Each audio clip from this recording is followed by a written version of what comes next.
Hello! We are back for another chapter of One Piece. We got the legendary Parvision. Parvision the Theorist, the man that predicted the Great Flood. The one and only man in the singular world. When he saw Leloucia happen, he said, you know what, guys? I think the water levels are rising. When he saw the Noah's Ark, he said, maybe this might go down. I feel like the only way that could be true for anybody is if they were the one of one reader of One Piece. Yeah. I feel like everybody going through the story, it's like, damn, there's a lot of water here, bro. So the world's largest brain, Punk Records. We finally get to see what Mars saw last week, and it is indeed a giant brain. Yeah. And yeah, I mean, more than just a brain. Yeah, more than just a brain. Like, you almost think that if he already got that far of separating his skull, you would think he could extract it out. But, like, I guess not. Maybe he didn't want to, yeah. Maybe, like, just in case he wanted to put the head back on one day, you know? Yeah. It's like a cape, right? Like, he just wants to don that mantle one more time. Do you think, like... do you think he, like... occasionally trims the hair, or that's just the growth, like that's how much it grew in the last 2 years? I think that's how much it grew in the last 2 years. Because what if the entire reason for him doing this wasn't because, like he said, he felt lighter and it was too heavy, but what if it was because he was trying to skimp out on paying for haircuts? Because imagine it constantly grows. I imagine my barber would get so mad if my forehead kept growing every time I saw him, and it just like, hey, $30, $30, and at a certain point he's gonna start raising the price, right? And at that's a lawn mowing job. That's a, you know what I mean? Like, you have to start getting a landscaper, not a barber, for this one. Yeah, I don't think he cuts his hair, to be honest. I mean, if he barely has time to like eat, poop, or sleep, then I doubt he has time to cut his hair, you know? Well, back in the day, we had consecutive pictures of his clean fade, you know, going all the way up. But now it's long and loose, and that's obviously he's not getting cut anymore. But that would have, like, he's not cutting his own hair. Maybe he invented his own hair cutting machine. But I feel like as guys get older, guys just don't care about their hair anymore, you know? Like, the Vegapunk we saw was like from what, 40 years ago? So I bet nowadays, like, Vegapunk doesn't care. No, we saw it like 3 years ago. 3 years ago, just before he cut off his head. Oh, yeah. I mean, I bet he still doesn't care, to be honest. Yeah. Like, would you care? If my hair was long? Yeah, if your hair was long, but your head was that big. Like would you go out of your way to find a barber just to cut that? Maybe. I don't know, because the hair is heavy. Hair is really heavy. Oh, okay. Hair is heavy, but in comparison to your already huge head, it could take a decent, like, that's probably like 20 pounds of hair, if not 30. 20 to 30 pounds of hair on that head? Yeah, I think so. If not, it could be more than that. I don't know. 20 to 30 pounds of hair. That's huge. Look how small Mars is, bro. Like, that's a lot of hair. Now I'm trying to think, like, is it? Yeah, that's a lot of hair. I don't know. Like, well, when I think of hair, I just think of how, like, soft and, like, loose it is. Yeah, it's like which is heavier, 1 pound of feathers or 1 pound of bricks? It's like they're both 1 pound. Yeah, but like that's a lot of hair. That's all decent. You know, we were talking about donating armpit hair on stream, but like, hey, he's a hairy guy. He might be one of the hairiest people in One Piece now that I think about it. Who, Vegapunk? Yeah. How many people have we seen that much hair real estate? Maybe like a giant, you know? True. Like a little bit different. Oh, yeah. Yeah, you're right. That's a little bit different. Yeah, like, I'm looking at Mars. Mars is tall. So, like, giants is probably, like, up to, like, the tubes. You know, like, the long tubes? Yeah. That might be where the giant stops. So, his head is bigger than a normal giant. He's, like, Or's amount of hair. Dang. The continent puller. I almost want to see Vegapunk as Gear 5 now. I want to see what that hair do. Vegapunk is Gear 5. Yeah, I would probably use my stretching abilities to unstretch my head. Just make it normal for once, you know? Yeah. Or maybe he could use it as like a weapon. Yeah, just like swing around it. Like yeah. Like it'll work like a tail, you know? Yeah. Your head just whips like around and hits whip. people. Yeah, head whip. Yeah, that'd be great. That would go. That would be. Damn. You That's know, like now that I think that's. about it, if Vegapunk kept his head, he probably could use it for like combative purposes, right? Like Oh imagine my imagine god. Cypherpole comes up and they're like, Vegapunk, we're here to kill you. And then Vegapunk just slams his head down on him. Like the whole earth would shatter, you know, somebody would die. Like it would be crazy. Don Chinzhao would name him the next successor. He could smash the ice continent just by Yeah, falling. Don Chinjiao versus Vegapunk. Like who would win a headbutt contest? Wait, realistically, now that I think about it, Vegapunk's leg day goes crazy compared to Kaido, which is wild because his legs are still like yeah, his head was growing, but it only grew last 2 years. And yeah, you can maybe say like it took seven Vegapunks combined after the last 2 years aided this growth, but he's been carrying this for like mad long. You know what I mean? So his Yeah. legs are crazy. He might give Sanji a run for his money. And it's crazy when you think about Dang. like Sanji and Vegapunk, because like, yeah, they have really crazy leg strength, but their legs are still skinny, you know what I mean? Yeah, yeah, yeah. Yeah. Dang. Maybe Huh. Vegapunk cuts off his leg muscles every now and then. Maybe Yeah, there's yeah. another test tube with just Vegapunk's leg muscle. Mm-hmm. Mm-hmm. Yeah, we just see next to it just giant cat, just baby cows. Yeah. So random, yeah. Yeah, yeah, Huh. yeah. What are these? Oh, these are my calves. No, those are baby cows. Like, that'd be funny. But Dude, yeah, he this probably has a lot of thoughts in there, huh? Even Marcus Mars kind of hits us with that line, like, "Yo, what is death? Like, what is going on here?" I love how this brain caught him so off guard. He had to like start questioning life. He's like, I don't know." yeah, he hit philosophy 101 with these lines, Yeah. bro. And it's Yeah, funny because and like this is coming from Mars out of all people, you know, like a member of yeah, the Gorosei. That's why like I made note of it because like if any other character said this, I'd be like, whatever. But it's Mars though, you know. yeah. Like I this the guy should same know some thing. stuff too. It's it, I don't know if it's fair for me to be like because like what you just said, if it's any other character, fine. But Mars, the Gorosei, whatever. Like imagine Emu came up to this and said these lines.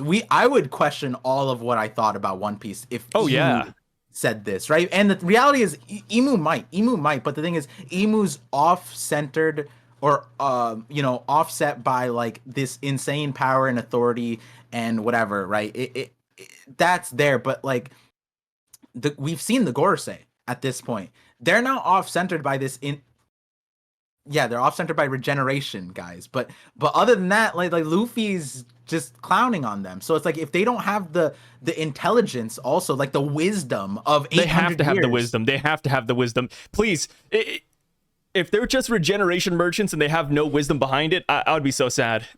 But it's feeling like him asking this. I'm not detracting from his character. It's a cool line. Him asking about it, sure, right? Like maybe no one has ever done what Vegapunk has ever done in the history of humanity. Fine. So like, but the line is this your true self, Vegapunk? Then again, what is death to something like this? Is your consciousness even housed here? Like I feel like he should understand death in life. If he has immortality also or like permanent youth, which seems like at least we can say if he's regenerating like the way we're seeing the Gorosei do, then yeah, like they're not dying, I guess, but like if they don't understand this over all those years, what were they doing? You know what I mean? This is like the first thing people do Damn, when they wait. have like immortality is they study the why were they studying Lilith, not Lilith, Bonnie and Ginny, bro, if not to figure this shit out. They went through eight Yeah. wives If and like a anything, bunch. I'd hit Mars with this line, bro. Like, if I was in this room, I'd pull out a little pocket mirror and be like, yo, ask yourself, like, what is death, man? Like, you just keep on Yeah. regenerating. What's going on?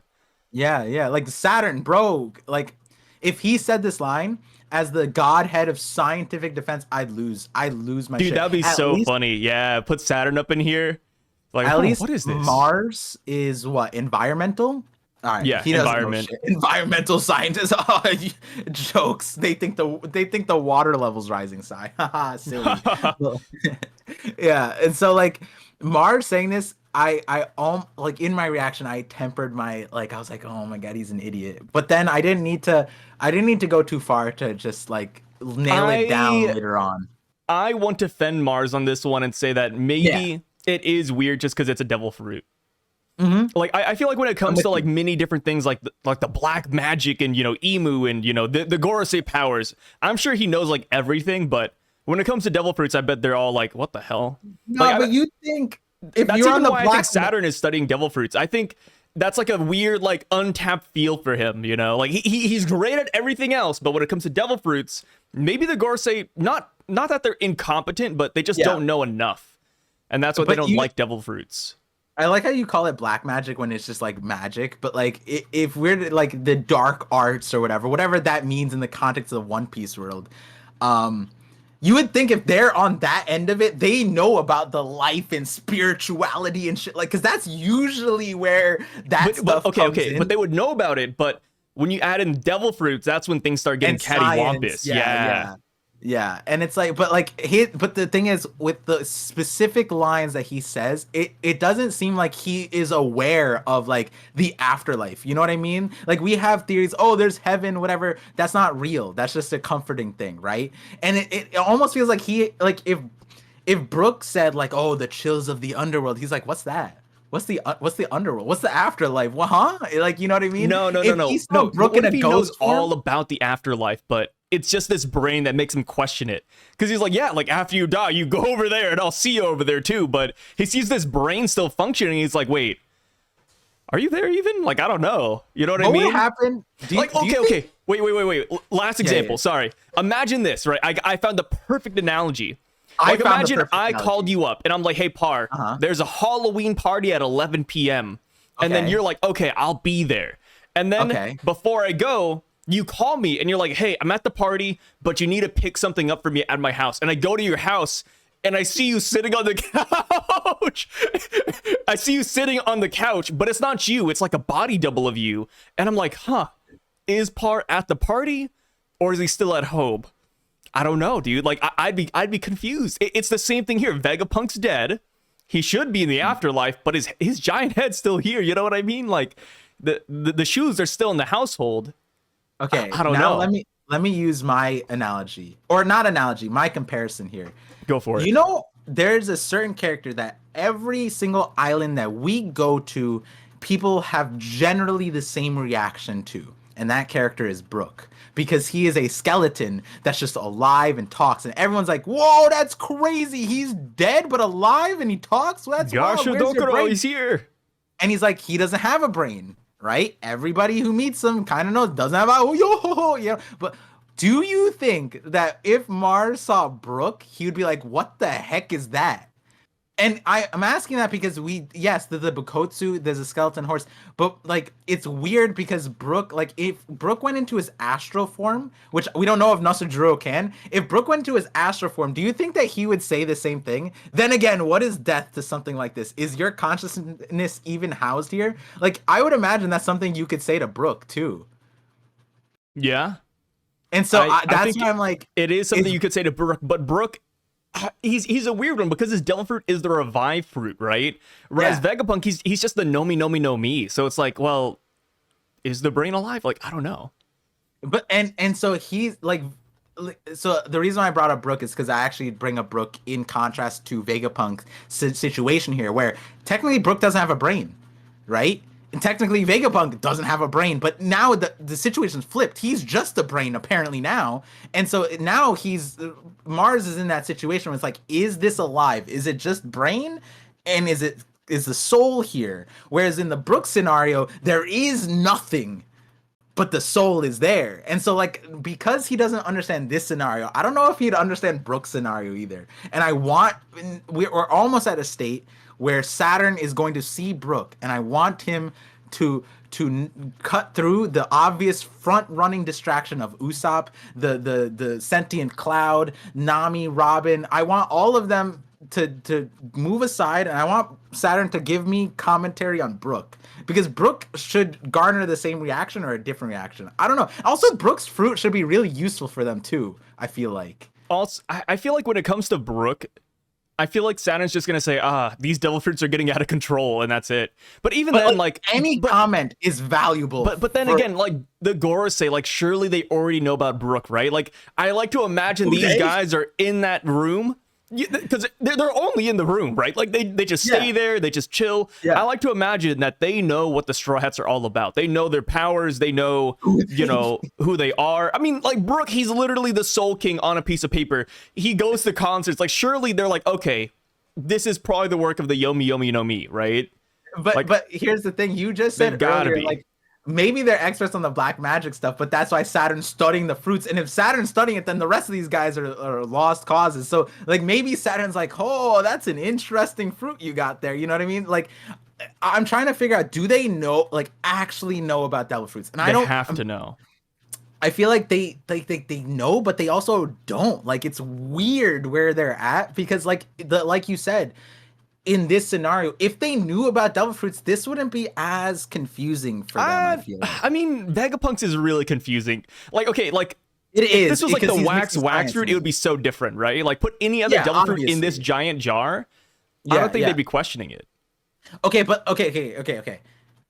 Let me rephrase it. If we knew the truth about devil fruits, right? Yeah. Which Vegapunk doesn't. He's having difficulty with Logias, for example, right? So he knows how to do some things. He knows how to manipulate it. He knows how to copy it, but he doesn't know everything. But he's manipulated his own to the point where he could use it here, right? But I would imagine if we knew the truth about devil fruits, like how they work, their mechanics and everything, we would be able to understand Vegapunk's situation very seamlessly. We wouldn't have the confusion of if Vegapunk's dead or not just by here. Are the satellites connected or whatever? But if we knew about the devil fruit stuff, it wouldn't be confusing, which is why we're confused. We asked the question, is Vegapunk alive?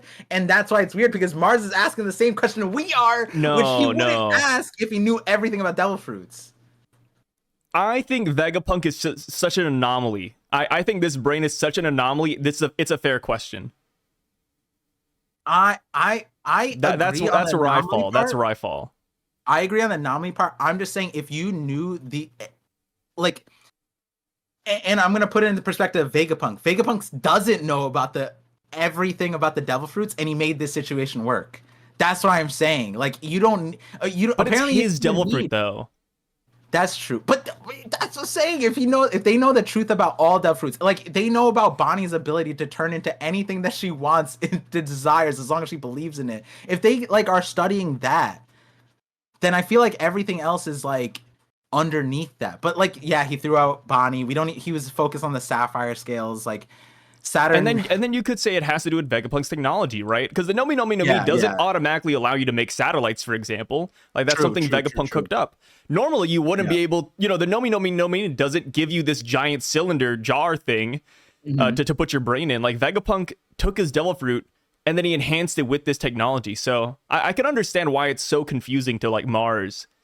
So before Mars actually steps on the Denden Mushi, we cut over and we see a bunch of bozos on the side. We see Kaya and the boys. We see some Marines. We see Laboon, Crocus. I think we see Torino Kingdom as well as Karakuri Island. Or the island of Baltimore. Sorry. And even Hachinosu. Yeah, we see Hachinosu. And then I think 3 or 4 other places that just are unnamed. And I think that's important too, right? Everybody and their mothers are watching this message. Yeah. And what are your thoughts on that? Who stood out to you the most?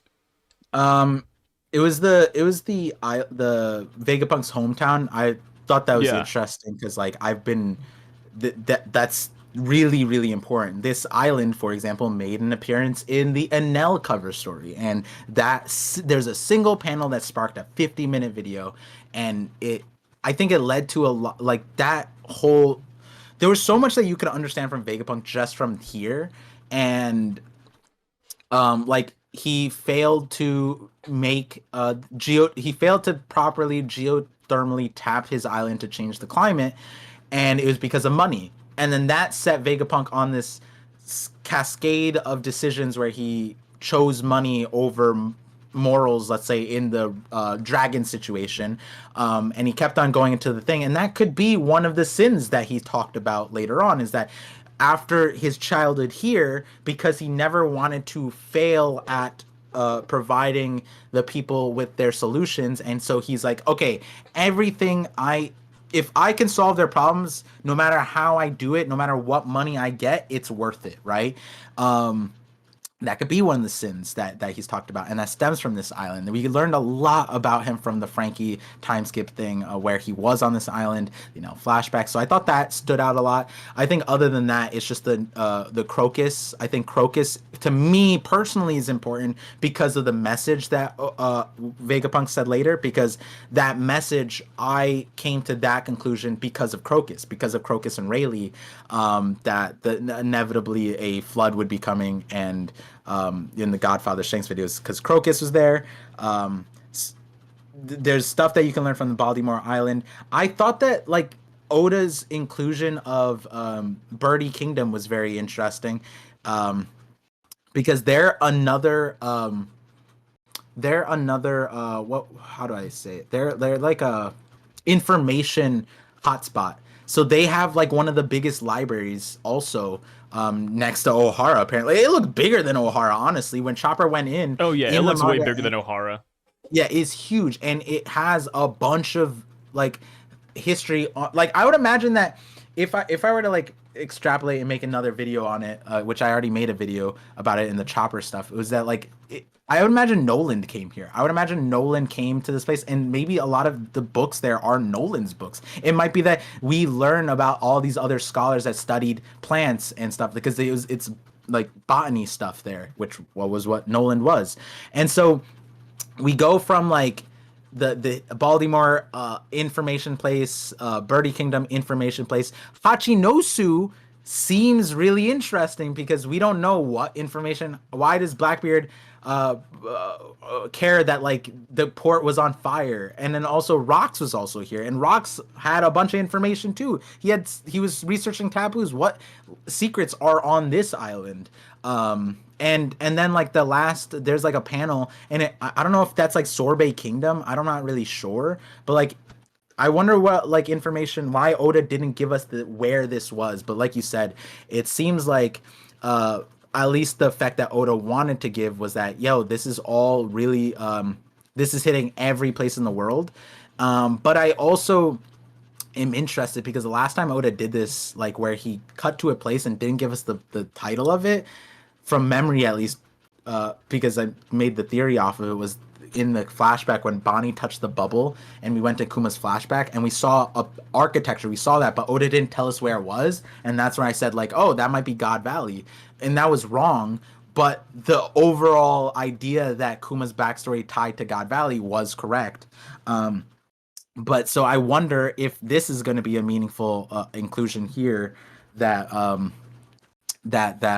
this is like an important place, like an important information place that maybe the Straw Hats interact with. Maybe one of the characters, maybe Bonnie needs to come here. Who knows? If it's Sorbet Kingdom, then Bonnie was already there, but I'm not too sure. But yeah, it was an interesting thing. It's cool. I like seeing shots from around the world. Yeah. It's always fun. I also like that the Marines are just writing down all this information. They're just transcribing it. Mm-hmm. So it's like, yo, like everything's going to be on record. Like there's no way for the world government to recover from this. There's just no way. Yeah, I mean they're writing it down. They're using pen and paper. They're not even using keyboards. No. Yeah, like they can't just simply erase, one or two towns like Lelucia or like Ohara. Like no, they got to wipe the entire world at this point. Yup. But I guess it really depends on what Vegapunk drops. Like so far, from what we know, he's just said, "Hey, the world is gonna sink." There could be a lot more to that, but if that's just it, I don't think it would be that bad of PR for the world government, unless they tie it to them specifically. But we'll see that. I'm assuming they will, though. Like, there's no way that the world government's gonna look good after this message. I doubt it. Weird, because like again, if it were me or you, like, right? The thing is when the I guess like to frame it, the reason why, like, scientists have a lot of like chaotic conclusions, and in the sense of like, if we tell people things, it causes chaos, it causes panic, right? That, like in the Don't Look Up movie, that was the whole point.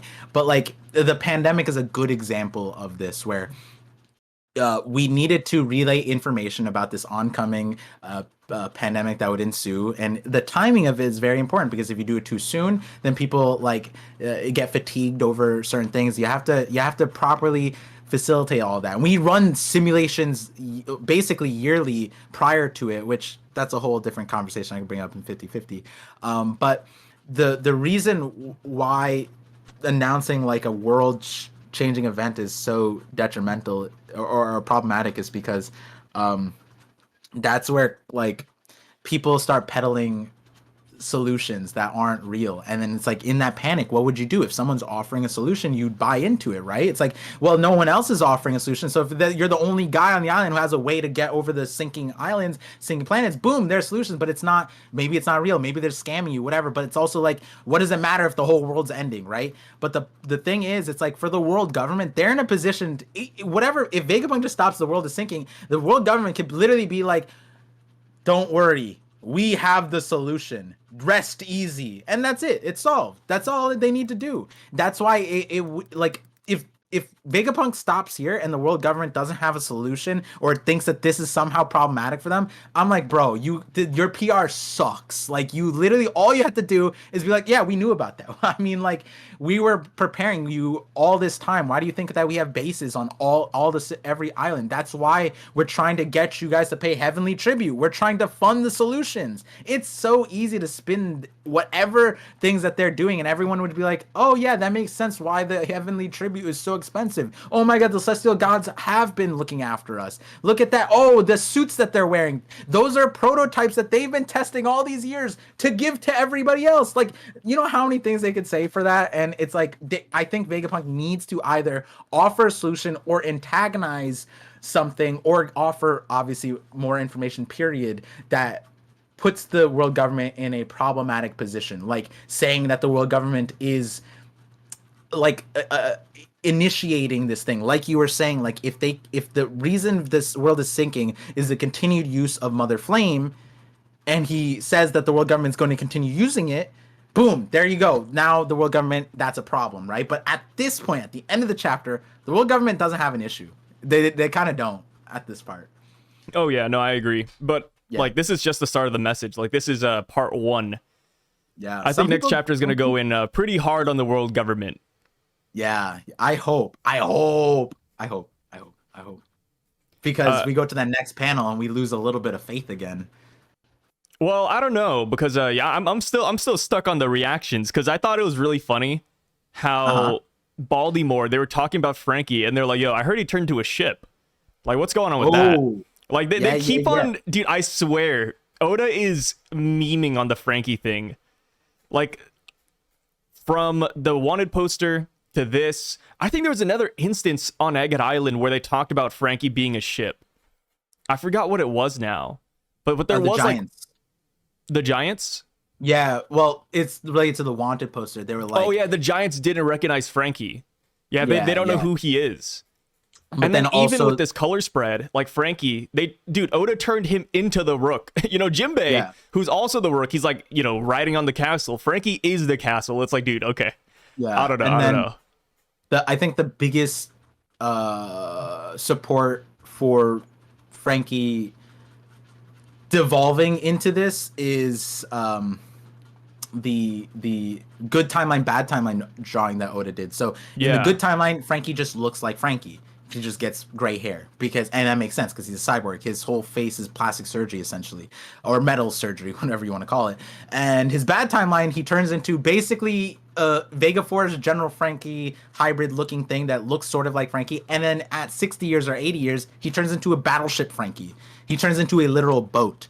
And so, you know, Oda is, like you say, he's slathering it on. Do you think Franky's living in the bad timeline right now then? I think okay, so like, I don't know if I want to spill these beans yet because it's actually related to my Vegapunk video. But like, I think when Oda says good timeline, bad timeline, it's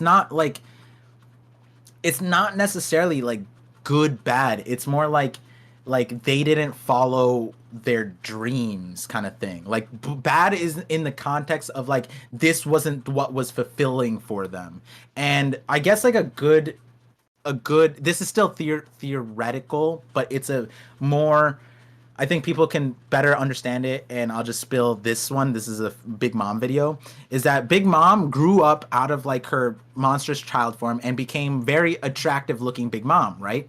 But then after the Rocks Pirates disbanded, we see all, aside from Whitebeard a little bit, we see all the Yonko essentially like become degenerates in a certain way. Like Kaido, Shiki, and Big Mom are the main ones. Shiki like hold himself up and lost to East Blue Luffy, basically. You know what I mean? Like that's tragic. Obviously, I'm joking a little bit because obviously if we scaled Shiki up, he'd be insane. But Kaido hold himself up, drank his life away. You know all this stuff about how Kaido post rocks changed him. But with Big Mom adopted this mindset that she needed to have the kids herself.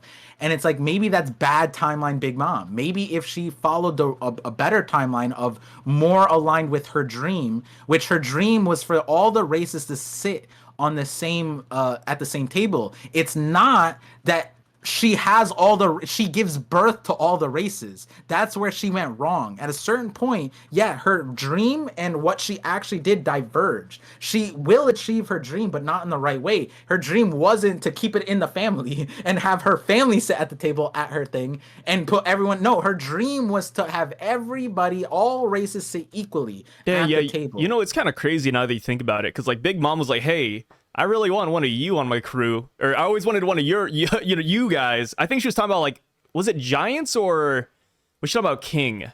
She was talking about King at that time. Yeah, so she was essentially saying, "Hey, King, I want you to hop in the bedroom with me."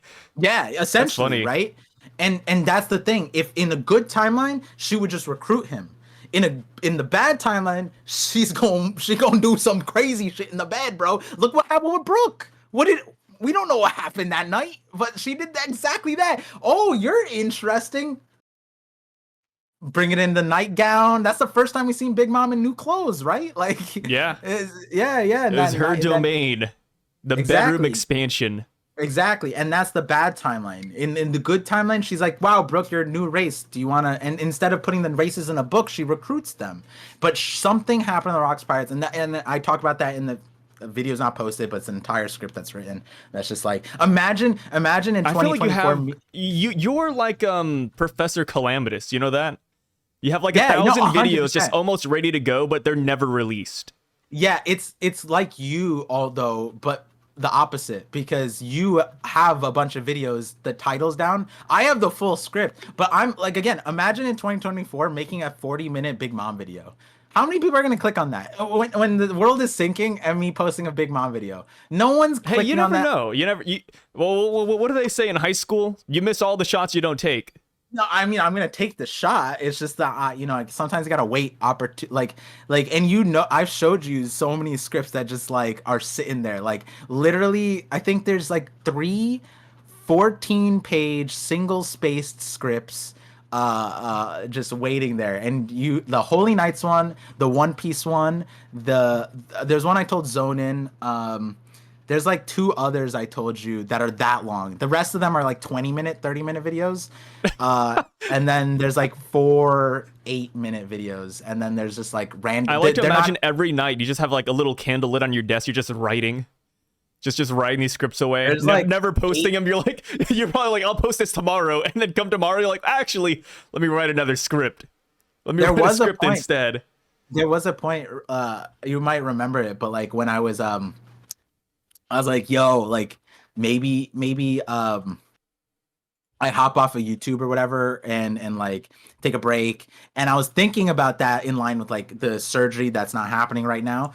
But I was like, damn, do I just hop on a stream and just like read all my scripts and then just like, if people want to see my theories, I can just like, peace. Here's like 7 hours of me just reading my scripts out and just walking away. Just like a manifesto. Yeah. And that's what it felt like. I mean, I was, surgery could mean losing the voice or dying, so. All right. So, Par, I have a question for you. Because I don't know if I'm going crazy, but you know how the world is sinking, right? Vegapunk's message. So I made a little video talking about all the places people could possibly survive. I talked about sky islands, underwater, all that good stuff. One thing I didn't mention was Laboon and island whales. And people were like, Sai, did you forget about island whales and how you can live inside of them? And I couldn't find it online when like I just instantly checked, but the only reason we can go inside Laboon is because of Crocus, right? Because he built like tunnels and stuff in there? No. So, you can go inside an island whale, but is it like livable? Are all island whales livable? We don't know that much, but Okay. the tunnels in Laboon were because Laboon was dying. Yeah, Laboon was And dying, so Crocus built it. Crocus needed to create the other passages to administer the vaccine, like the shots or whatever. But I think the place where we first saw Crocus, that was just his stomach. But it was his stomach, but Crocus like built an island there, and he also like painted the walls, right? Yeah, I don't remember all the details about that part, but I think the specific thing was that everything else was dissolving in the stomach acids. Yeah. Just his island wasn't. His island reminded me of Master Roshi a little bit, but yeah, I think it was definitely called the Master Roshi, to be honest. Yeah. But the island whales are much bigger than Laboon. And considering we saw like Nola, like inside of Nola, these giant animals. Also the boar, the mountain Yama, that they're so big and ate so much that all the citizens inside lived because the city was just like maintained. Which makes no sense. I just want to throw out there that boar was not just like whole biting things. It was like going on a rampage and wrecking things. Chomping things down, yeah, it wasn't preserving anything, but apparently, everyone was fine. No one died, I guess. Okay. Crazy. Yeah, no, I was curious because I was like, okay, like I know we could live inside Laboon, but Laboon isn't big enough for all of humanity. And then I didn't know if the other island whales could do the same thing, because I know Laboon is like, he's just special because of Crocus. Yeah, so I wasn't like super sure. I would imagine that if one man could do it, then it's not that hard to make even bigger whales than Laboon capable of it. It's not the craziest thing. It's also, a little bit of One Piece magic for that. Yeah, One Piece. Laboon is definitely One Piece magic. Yeah. Okay, so last thing before we go on, Kaya and the boys, the pot roast boys, as I call them. Okay. Are you excited for them? Were you really happy when you saw Kaya? I mean, I said it in my reaction. I think my first reaction was like, "Yo, Usopp should have stayed home." I was like, "Yo, no, yeah, dude, good timeline. Usopp, I think would have been just staying home and chilling with Kaya. You know what I mean?" Yo, I mean, like, listen, guys. There's a call to life, but like sometimes. Like, and she was super supportive of Usopp. Dude, she gave him a shit. Yeah, dude, like, she was down for Usopp and everything. She's rich. If your girl is about to be a doctor, and you just saved her life, can you imagine the gratitude? Oh yeah, dude. He could have lived in this mansion with her. Damn, like he would have had Mary as the assistant. He could have been hanging out with the boys every day. And I mean, yeah, he wouldn't be as strong as he is now, but like in the grand scheme of things, like out of all the Straw Hats, like where would you place Usopp? I don't want to answer that, but no, actually, we answer that in this chapter. Yeah, we answer. Like I put him in last place. Like, no offense to Usopp. I mean, just like, in the new world, Usopp isn't exactly like the pinnacle of power, a legendary warrior of the sea yet. Eventually he will be. He's not there yet. That's his whole journey. But I don't know, man. Like a cushy life with Kaya doesn't seem that bad to me. Like, am I crazy? Well, here's a hot take. Go for this. Might be a video hot take. Throw out the hot take. Usopp, if he stayed on Sierra Village with Kaya, and remember, Kaya's not dying. Kaya was only dying because Klahadore was poisoning her, right? That was the story. That's the whole story. And so now she's fine. She's studying medicine, be a doctor, but she's also rich. I think Usopp, take this with the grain of like with the comparison here. I think Usopp, if he stayed at home, might be more stronger than he is right now. And what I mean by that, yeah, maybe like he's not gonna be as physically like Hercules had trained him from his fat body to whatever. Usopp did that though. It's not like someone gifted in that. He's capable of that if you just motivated his ass, right? So fine, one thing. Two, second thing is like, yeah, he is the pop greens, all that stuff. He's capable of like, but he's always been resourceful. That's been his only useful thing. You're telling me just make him more resourceful, but you know how what being resourceful is really valuable when you have resources. You know what Kaya has? Resources, bro. I could imagine a world where, yeah, maybe Usopp he doesn't even need to be strong.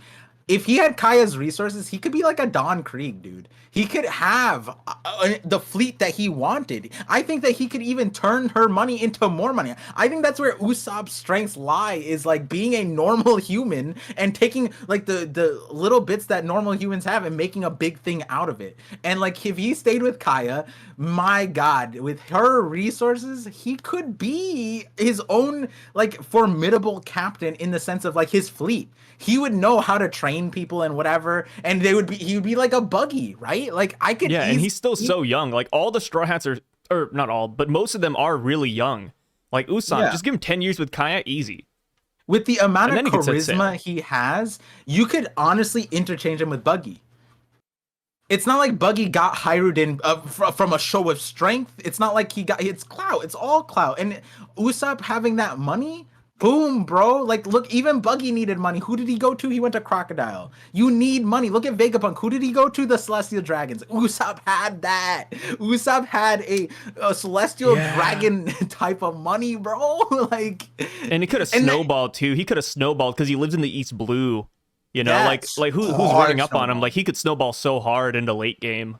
Yeah, and then like the live action made Kaya even richer, dude. The live action had Kaya own the whole shipyard, like, and Usopp here, it's like Clawhador was a pirate, one of the most successful pirates, honestly, because he was so successful. He wanted out of the game, and out of all the islands, he saw Kaya and was like, "That's that money that'll take me out of the game."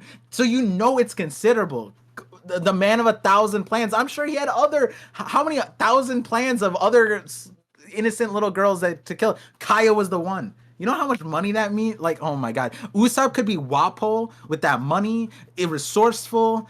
Man, who would Franky want to join? Usopp with all the money in the world and like actual resources, or Luffy, broke ass Luffy? I don't know. I feel like he would choose the Usopp. Yeah, call me a simp, but I'd stay with Kaya. I mean, Vegapunk would stay with Kaya. Yeah, I mean, hell, half the reason why people hate Usopp is because he lost the money. He lost the bag in Water 7, and he was too weak. If he stayed on, he wouldn't need to be walking around with bags. He'd be the money bags. And that wife, let's not forget that example. She was super grateful, loved his ass. Look at her in this chapter, the glow up. It's crazy. Usopp left all of that. You know what'd be really funny, Par? What? I know this isn't going to happen, but it would be really cool if by the time we see Syrup Village again, Kaya died to a mysterious illness. No, you want to know something? It would be like a spin on Yasopp. Yasopp doesn't know his wife died. It'll be like Usopp. He comes back home, Kaya. Even the boys are dead too. They all died to a mysterious illness. And Usopp just set up for adventure. That's it. Oda drawing a good timeline and a bad timeline, Kaya. Good timeline is without Usopp, bad timeline is with Usopp, and the bad timeline, she dies in 2 years, just like Usopp's mom. God, so that'd be so good. That'd be so cursed. No, I would love that. That would be hilarious. Oh God, I'm all about the comedy. Oda. Ask Oda to draw good timeline Kaya and bad timeline Kaya. If I swear to God, the bad timeline Kaya, like the next 10 years, it's like the bad timeline's like, oh, Usopp, here's a cup of tea, whatever. Oh, let's take on that island eater you keep on talking about. You know what I mean? It's like all the lies that Usopp spits. Oh my God. My God. Kaya. I can't wait for them to come back into the story though. Like honestly, I think they're gonna play a pretty big role. What's up? Who would you, if Say it. So What's up? I was thinking it started off in one place with one question, and then I was like, wait, no, the better question is this one, I guess. But like, I was thinking, like, honestly, in Sierra Village, Kaya should have joined the group. If Kaya joined the, she had a ton of balls, bro. She was dying and ran up to try and save. If anything, she showed some of the most courage. Yeah, she like believed in lies, but who could blame her? She got groomed into her situation. She had the money. It was her ship. Imagine she joined an alternate timeline where she joined. And I was like, wait, she would be a doctor. Who would you want more, Kaya or Chopper? That was where I ended with it. And I'm like, wait a second. I think a lot of people would choose Kaya. I like Chopper, but you know what I like more than Chopper? Women. Hot women. Yeah. We need another Nami Robin. Who's saying no to a third one? Yeah, who would say no to Kaya? Yeah, That's yeah, half yeah. the reason why people wanted. I mean, Vivi, we right? could have both. I mean, honestly, we could have both. Yeah. Yeah, sure. We could have Chopper be the main doctor, Kaya the assistant. But even then, like, Chopper would be the assistant. Bro. I think we could take Kaya and Usopp. I think we could get like a double deal right there. Yeah. Yeah.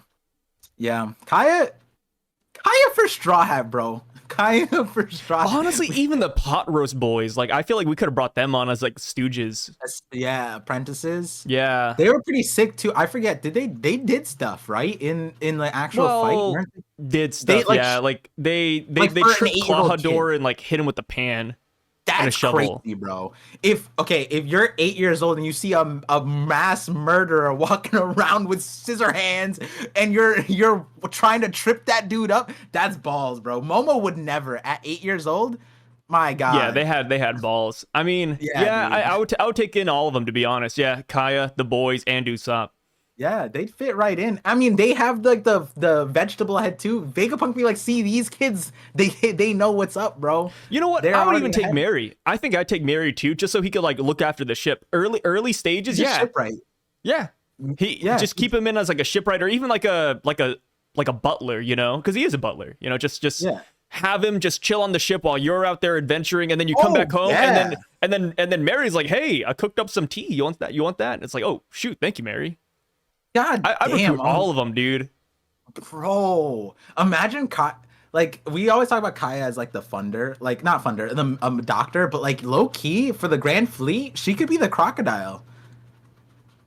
She could to Buggy, yeah. Like crocodile to Buggy, Kaya to Luffy, like but Luffy has kingdoms now also, but like Kaya early on. Oh, and then since she's normal, we could even give her a devil fruit if we find one. Oh yeah. Dude, we could boost these dudes up. Yeah.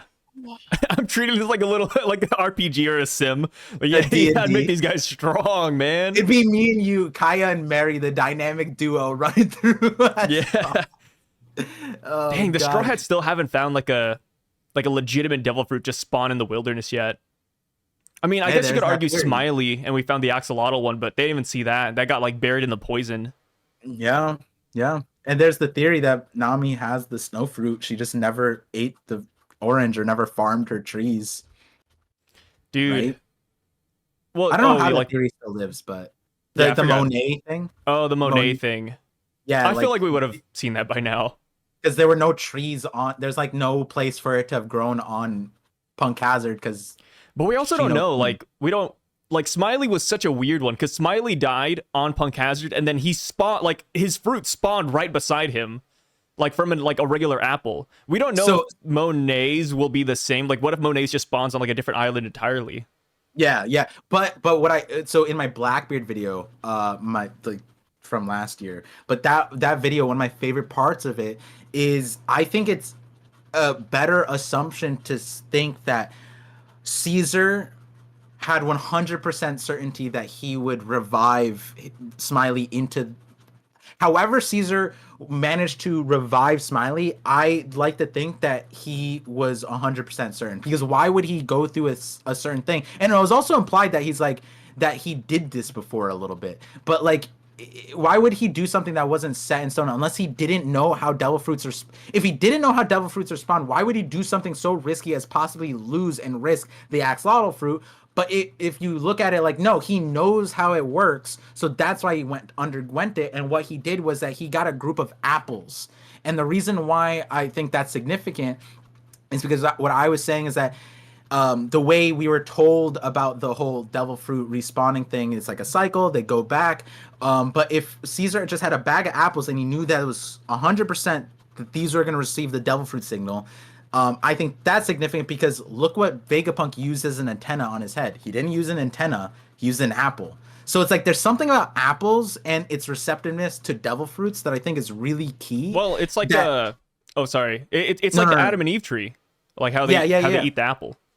Yeah, and so like there's that motif as well, where like the myths, religion, all stuff, just apples in general. But now we have Oda like intertwining it with the scientific decisions that these scientists make. Caesar and Vegapunk both preferred apples, to the point when you look at all the smile fruits that they were growing on Dress, they're all apples.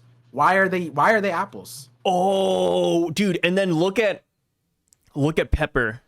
Look at Pepper in the Kaya scene, dude. He thinks he's a pepper, but what if he's actually just an apple? I always thought he was a tomato, but he could be an apple. Yeah, could be you an never apple. know. Yeah. Apples are big.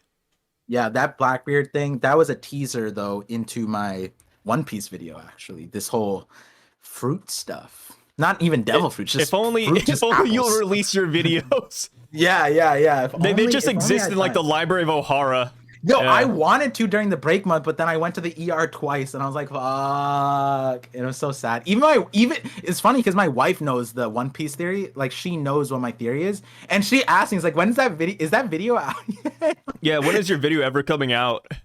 Yeah, and then but it was like during the break month. I think it's just funny because like you always like you're like, hey, like in this video, and it's like, oh, where is it? Oh, it's not out yet. Like yeah. Par.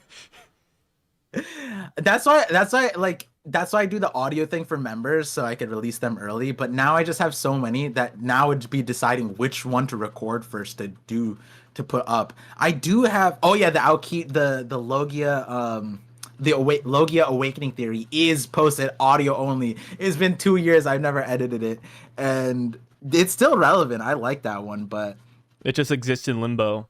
Hopefully, this break week. The other problem is it was so much easier, and I think this is. I talked about Preach and Ors and Joy Boy about this. It was so much easier for me to get my theories out during Wano, like Onigashima, because each chapter, especially the way the chapters were, it was just like fight stuff. You know what I mean? Yeah. Versus now in Egghead, every chapter is like, it's not that it changes the theory. It's more like every chapter spawns a new theory, like a whole new discussion point. That's like now I'm talking about this thing or that thing. Like there's a Bonnie video that's not irrelevant. It's still relevant. But now why would I don't want to talk about Bonnie now. I'm going to shelve that theory and talk about this ocean stuff.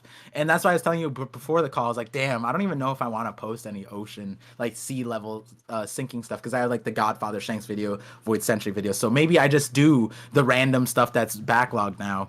Just do the random stuff. Just throw a dart on a map and just go for it. That's why I think I'm gonna do the what was the one? The Noah. I like the Noah arc one. Technically, I'm still related, but it's more on the shipwright thing because I thought that was really cool. That's like, damn, I think Noah was the shipwright. Noah was the head of the ancient shipwright guild, who built the Noah. Or maybe, and this is a crazy thing, if Franky in a bad timeline becomes a ship, maybe Noah in a bad timeline became the Noah. I don't know. It's kind of crazy to think about. God, I would hate that because the Noah's Ark looks so lame. It's just like wood. What? The real, like, I mean, the biblical depictions of the Noah Ark or like our fiction? Because I think the Noah in Fishman Island was dope. The Noah in Fishman Island was not dope. What? It was so It's just big. a giant. Oh, you like it just because it's big. What? That's like 90, like it's like the robot effect, right? Like this robot is cool, but big robot very cool. You know what I mean? I don't like big robots. Well, okay. Well, I guess it does. It's in line with me. I hate giants. I hate anything too big or too small. Giants, no. Giant robots, no. Okay. Mechs, no. Like giant, dude. Just a giant ship base level does not excite me. Especially when the giant ship is just. It's like the most mundane design out there. Like when I think about the Void Century, I like to think about like I like to think about like Egghead Island, you know, futuristic stuff.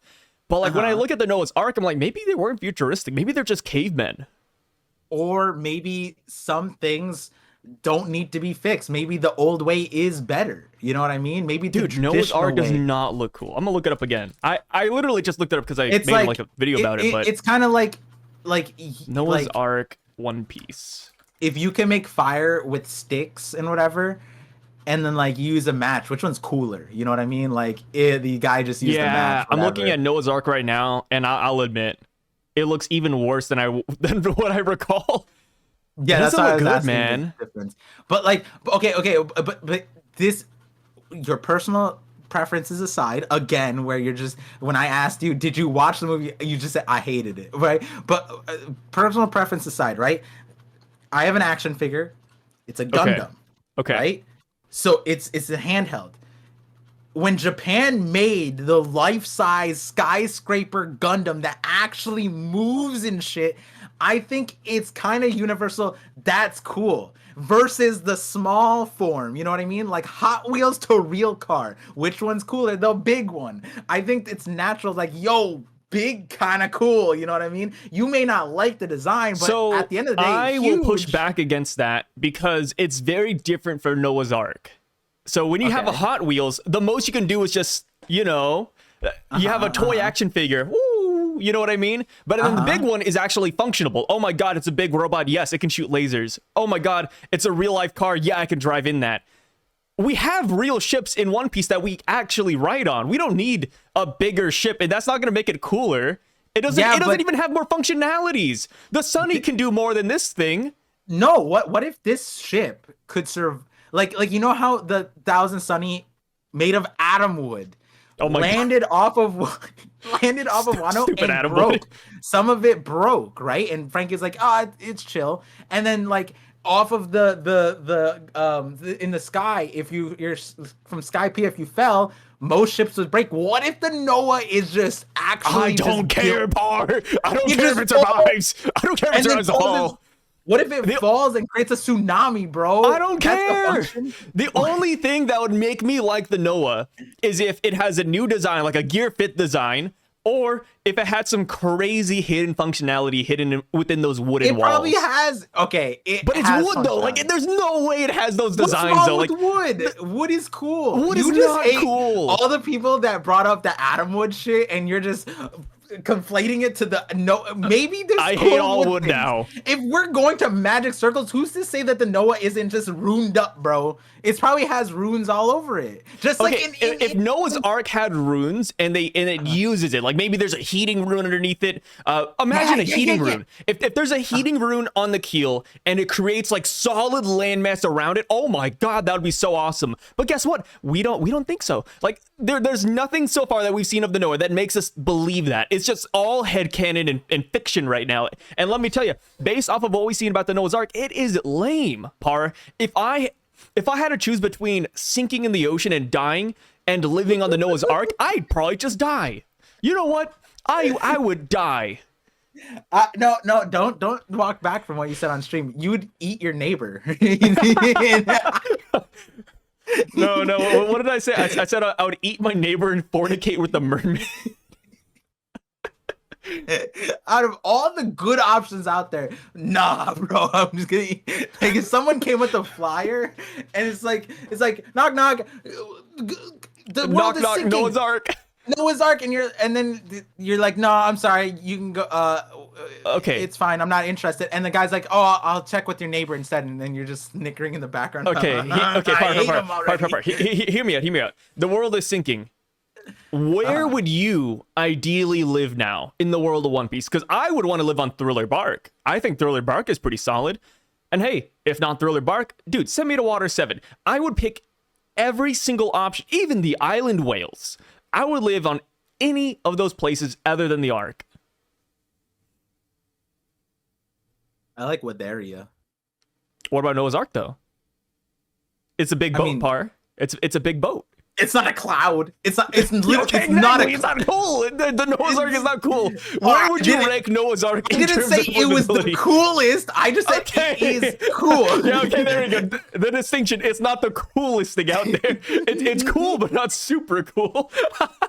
No, dude, there's no way anybody wants to live on the Noah's Ark. You know, like imagine you're dying, your family's about to drown, and then you have Iceberg with Water 7. You have Witheria with wizards coming down from the sky. You got Thriller Bark and Mori in the Gothic Club, you know, like, and then Noah's Ark with a bunch of bozos in wood. Like, I don't know. I would not call it Noah's Ark. I said I liked it. I didn't say it was the coolest. Wait, okay. What? No. How about this? Maybe nobody lives on Noah's Ark. We just send animals on there, like the Bible. Like, we only send the animals. So fishermen there too. Yeah, maybe, I guess. Well, we evict so we evict the Mokumo Dukedom. Your animals. Maybe that's it. Yeah, maybe we only send animals on there. Like, you know, like imagine an animal's like, please let me go to Water 7, and then we have like a little pitchforks and we put them on the Noah's Ark. Like, no, this is where you belong, on this decrepit wooden ship. Joy Boy's apology was that he had to enforce a no fish rule. Yeah, Joy Boy's apology was for segregation. Sorry, guys, we're gonna have to segregate who lives where. All the animals go in the Noah's Ark. Yeah, I have a bunch of better options, but dude, there's dude, the Ark has moss on it, dude. It's overgrowth. Like it's dirty. That's impressive. It's wet. How does it's it get also moss? wet. It's moldy wood. Oh, it's not moldy. It survived. Okay, it's not moldy. It survived, but it's mossy. Salt water. Wait, that's actually kind of crazy now I think about it. Because remember, Robin was saying like, this it's well preserved. Old Wano is well preserved, so it must be not seawater, which is odd because the Noah is just chilling down there. Oh my God, Par. We forgot about the lamest part about the Noah. It needs to be carried by sea kings. I didn't want to bring it up. I was thinking about that. It doesn't float on its own. It can't move on its own. I mean, it probably can when it's above water, but right now it needs sea kings. How many ships can say they can survive being pulled by multiple sea kings? Not many. But hear me out. You kill Shirahoshi, this ship you can't use it. We don't know that. We don't know that for sure, but Shirahoshi is like the middleman to the Sea Kings. Brother, if you kill Iceberg, Water 7 still exists. It's still going to be functioning. You kill Moria, Thriller Bark is still there. You kill, I forgot the guy's name, the main wizard of Witheria is still there. You kill Shirahoshi, it's questionable if the Noah's Ark can still go around. You know what I mean? Like, there are just so many downsides to the Noah's Ark. It's too big to be a sailboat, I'm pretty sure. So, like, it would just automatically sink.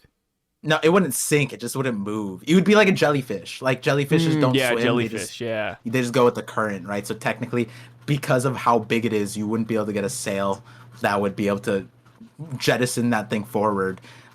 Which is why I'm pretty sure it has oars at the bottom. It's manual. And then Gear 3rd, Fishman Island Luffy was like destroying the ship too. Oh my God. Yeah, it's the ship of promise, Sai. You just hate promises, okay? Just say it. I hate promises. I'll say it. You know what? So far, everything we've seen out of Joy Boy, I'm not a big fan of him, dude. I feel like if I was in the Void Century, I'd probably be with the 20 Kingdoms, to be honest, dude. Hey, if this is the ship that Joy Boy is sporting, I'm like, dude, I don't know. I think we have to take this guy down. Oh, no. What if that was... Oh, he commissioned... You remember Brago's thumbnail? That one thumbnail where Luffy's, like, 1 foot was in the thumbnail? Oh, the thumbnail Brago paid $200 for, and it's a picture of Luffy's foot in a jar. Yeah. Yeah, so yeah. Imagine... Okay, now, let's take this in steps. Luffy needed a new ship on Water 7, right? Okay. Imagine Franky just made an ugly, like the Foxy ship. You know what I mean? Some garbage looking ship, and then Luffy didn't like it. You know, what would he do then? He'd have to ask for a different ship. What if Joy Boy commissioned the Noah and he thought it was too ugly and useless, and so that was the apology? He threw it underwater. Yeah, sorry, Noah, I can't use your ship. It's pretty bad. And he commissioned it using his like life worth money. Like this was all it, and he got scammed. That could. How would you feel? Yeah. How would you feel for Joy Boy? I still wouldn't care for Joy Boy. Damn, I thought that would get you on the don't side. get me wrong. I like Joy Boy in terms of the lore and the story behind him, but I don't know. I feel like when we meet Joy Boy, I might not be a fan of him. Like his character, actually. I don't know why. That's because I usually go for villains, though, so. I wonder why it ran through my head. But, like, the Noah is in this... a lot of it feels the same way as Onigashima. How it's just like this island that had some kind of name beforehand. It's separated on Wano. Where it is so interesting. And now, after going through like an arc of history, like a historical event, they sunk it. And maybe we don't know what the real purpose of Onigashima was, or what it was originally, why it was a shrine in the first place, why the dragon statue, all that stuff. But like maybe that's like a similar thing with the Noah. Where it's like Onigashima technically was a flying ship that was ended up being used. It's kind of convenient that Kaido was able to fly it in the first place. But yeah, I wonder if Noah was like something similar. Like it was used for something, and then they couldn't do anything, so they just sunk it. What if Noah's Ark is actually a flying ship? Then the Sea King part is stupid, right? What if the Sea Kings can fly? What if they're actually Sky Kings? Well, we talked about this with at the very end of the stream, which was at the very end, like at the last 10 minutes of it, was like, well, if the sea levels are rising where the world is sinking, then the best people are the Sea Kings, and now all of their conversations are way more twisted because it's like, what is their agenda? What is their priority? Don't they want the world to be sinking? So like when they're talking about the conquerors, but what if they're like the avatars? They just want to bring balance to the world. Like if they have too much water, they're like, oh, this is bad. Like, yes, we can rule the world, but you know, too much water is bad for the balance of the universe. So then what's their prerogative? You know what I mean? Don't they like it? Do they want it to be drained, or do they want it to be more? Or do they want it like right now? Ooh, what if the Sea Kings just start sucking water in? I don't know, but if the sea levels rise or this world sinks, then they instantly become Sky King. They become kings of everything, right? Yeah. They stop being Sea Kings. They just become kings. The king of all.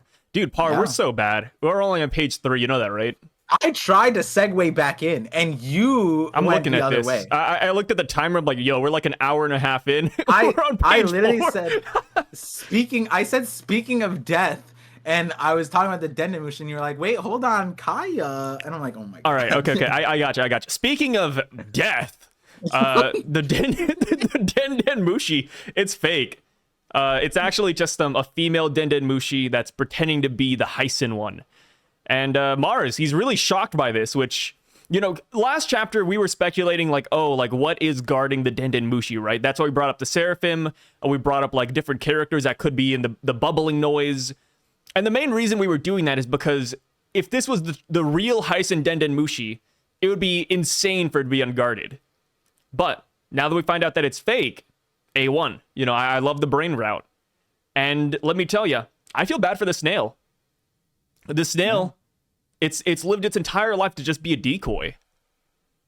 And it's not even happy. Like, if you look at the snail, it's like frowning too. It's like, huh, this is Vegapunk. You said something I didn't notice in the reaction, but What's up? I'm trying to figure out which one I want to say first. I'll say this one first. You said it's a female snail, and it is giving off the message, which is interesting because we know that the snails generally reflect the speaker of the message, which in this case, it's a broadcast Dendemushi that's all over the world. But I don't remember seeing other places Dendemushis. If they're all female as like reflective of the messenger, what does that mean for where the maybe that's a clue into what the message is, or where the message is, or who has the message in the first place. Maybe that's kind of Ivankov? Interesting. Yeah, because Ivankov did mention that they met Vegapunk a long time ago. So maybe Ivankov has it. Yeah, I didn't even think about that. Yeah, wait. Female Dendemushi. Wait a minute. Yeah, I mean, like when you were talking, I was because listening. Stussy's dying. Yeah. And Stussy's in the control room. I don't think it's Stussy. Why would they trust her with that? Like, this is like even York was talking None about, of the like, satellites either, because York. And then Lilith, we saw her. And then we also saw Atlas, so it can't be them. And they also don't have lipstick like this. Like, this is a very distinct looking Denden Mushi, right? Yeah. You know, it kind of looks like Bakken's. It could, or an older person, right? And that's the thing. It's like, we wouldn't be talking about this. Is its mouth just open, or is that lips? Because it's saying this is those are Vegapunk. lipsticks. Or lipstick, sorry, lipsticks. I think it's just lipstick.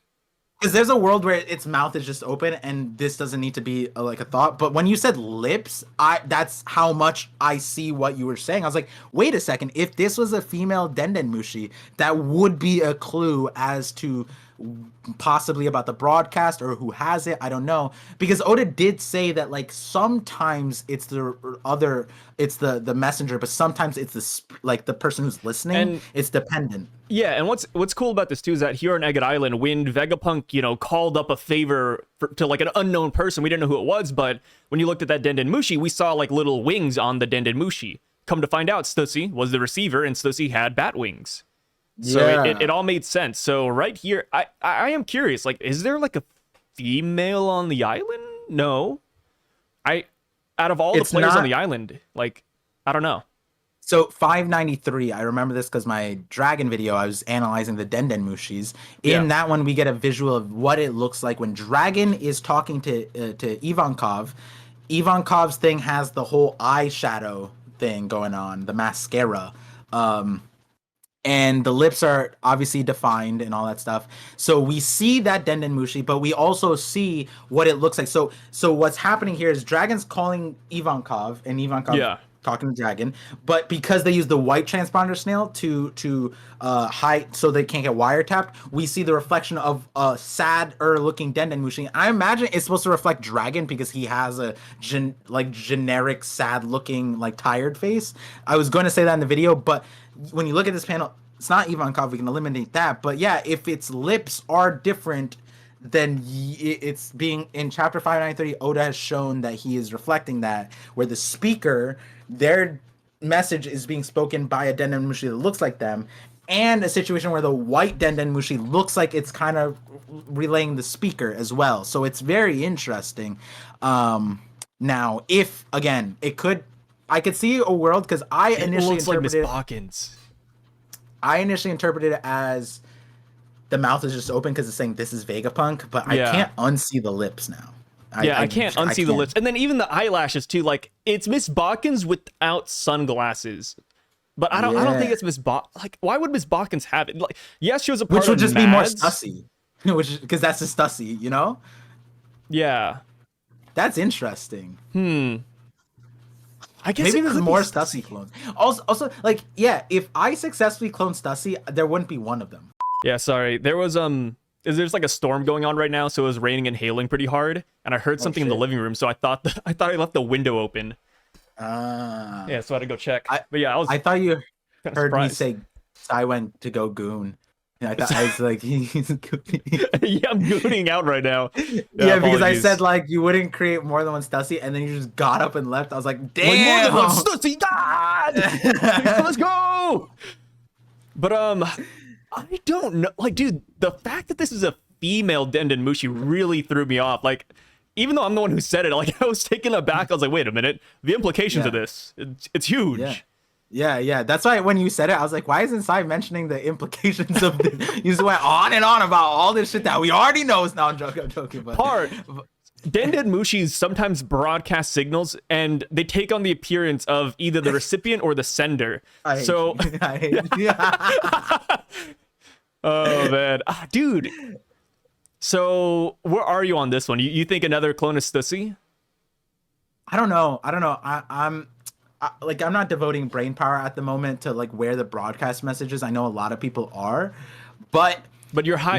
You exist on a higher plane than most people, though, is what you're saying. One thing that was interesting was what how do I respond to that? One thing that's interesting, okay, is that is the Kaya said that the Dendenmushi is supposed to be huge. Was it Kaya? No, Mary. Yeah, it was Mary Kaya. said. Okay, it Oh was no supposed no to no be no like no! It's Mary. Sorry. Mary said that the video transponder sale is huge, like massive, and we know that from Marineford. And I'm kind of thinking about it, right? York didn't tell us how big it was, but like the way she kind of described it is like you can't really miss it. That's what it felt like, right? Yeah, she just hit And us with one of these, bro. yeah, and people thought it was so big that it was an Illuminati reference, which is like, damn, that's how big it is. But like, if the video transponder sales have to be big, and we know that the broadcast Dendenmushi has a video transponder scale snail application because we saw it in the film the notes. I almost wonder if in film red the sizing was wrong. Dude, I don't know if we ever saw like we saw like one, like I think Uta held one, but that was like it was said to be a prototype. That's what it was said in film red. I don't know if that's applicable here. Maybe the final product is what Vegapunk's using. Maybe it's huge. Maybe it's supposed to be massive. I'm not really sure. So maybe size is in play because that's what Mary was talking about, and maybe that was prefacing this. But then here's where And did if it is a big snail, then you'd love that. Because Wait, why would bigger I- is better. Oh, Just like the you're Noah's Ark. right. You're right. You're right. But also, Mars said, "I cannot sense any unique telepathic waves." That's also interesting too, because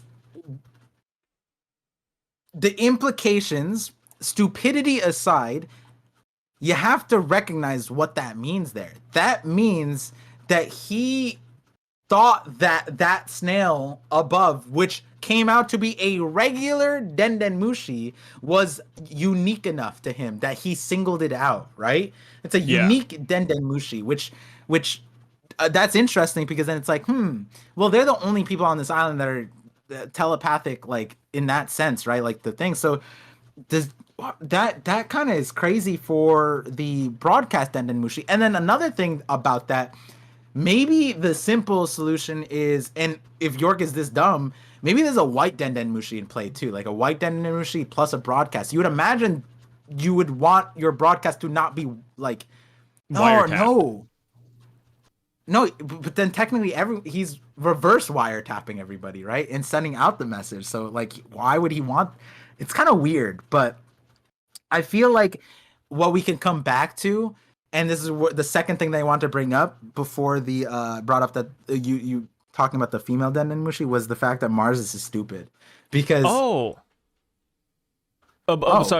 What if the signal is coming from Elbaf and this is like the Prince Loki or Princess Loki, or I don't know what the female counterpart to that would be. But if there's a prince, there's a princess, and we know why do you think Saul connection? Yeah, I think there could be a nice Saul connection here, and we know that Vegapunk visited Elbaf as well. So there could be something there, and that would be a really safe place since the government doesn't go there, and they wouldn't want to pick a fight with the giants.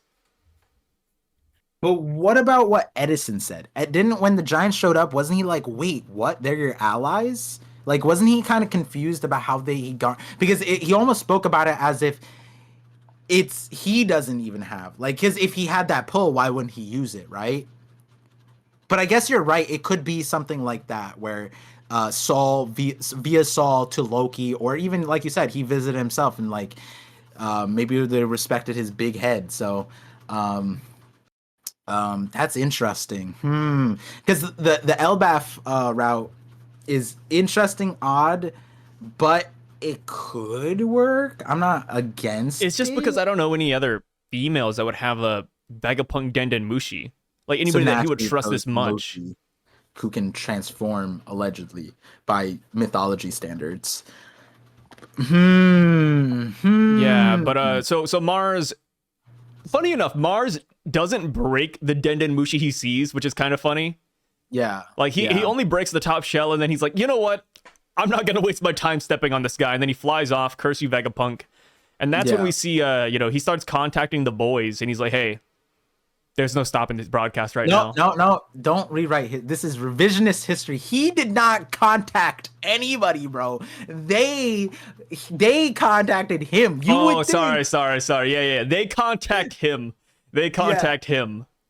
After they're like he was so embarrassed, bro, so embarrassed. He did not think to let his homies in on the fact that he messed up. He underestimated. The Vegapunk's way too cautious for him to realize. But I think what he doesn't want to admit that he was fooled, because he's like, oh, there's no unique telepathic thing. He's fooled by regular Denden Mushi. He saw the regular Denden Mushi, and all of us, we all were like, is it really in an unguarded room in an unsupposed place, this really important Denden Mushi? Why would it just be in the middle of nowhere? And when we see it, it's not on top, it's not below, it's literally off to the side of like a middle way staircase. And he's like, ha ha ha ha, I found the broadcast thing, steps on it, Nani?